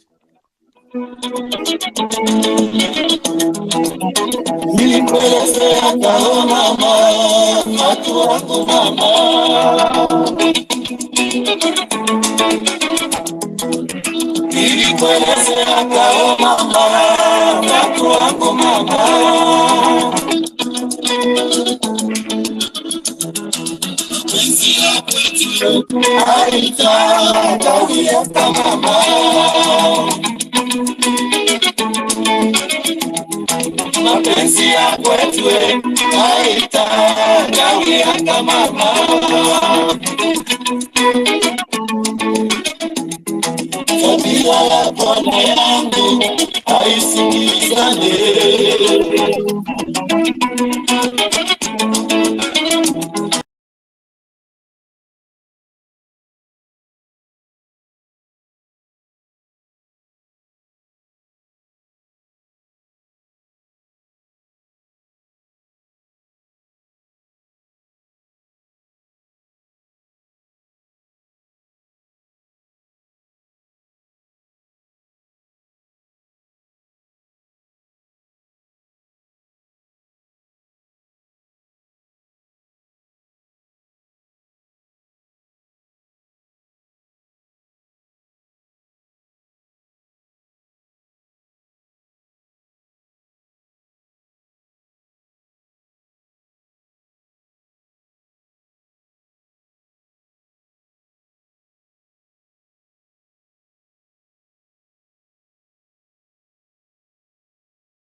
can speak and say hi to us now. Doctor, Yes, hello, I've are you been getting me? trying. Am I audible? Am I audible Yes, now? yes, you are audible. Ah, the network Your has been internet bad. has been playing you. Yes, even since I've been trying to join, it has been breaking, man. It has been Okay, how are breaking. you? I'm fine, doctor. We have finished the subject, but we can join next time. What do you want to say Yes, for the yes. people left here now? Yes, what I want to say for the people left is let me know is we should believe in Africa. I'm a Nigerian. I believe in and God bless the Federal Republic of Nigeria and God bless Africa whole, please, as a whole. Let's just stand as one. When we stand together, all these Western concepts, there is none one that they can use to give Africa for us as like okay to all these concepts that they bring. So let me not take much of our time. Doctor, thanks because of the network. So thank you very much and have a wonderful night. Okay, thank you very much, brother. God bless you next time. Always keep on following me, follow each other. And this is your platform all the way. Thank you very much. God bless. Amen. And you too. This is African platform. One Africa.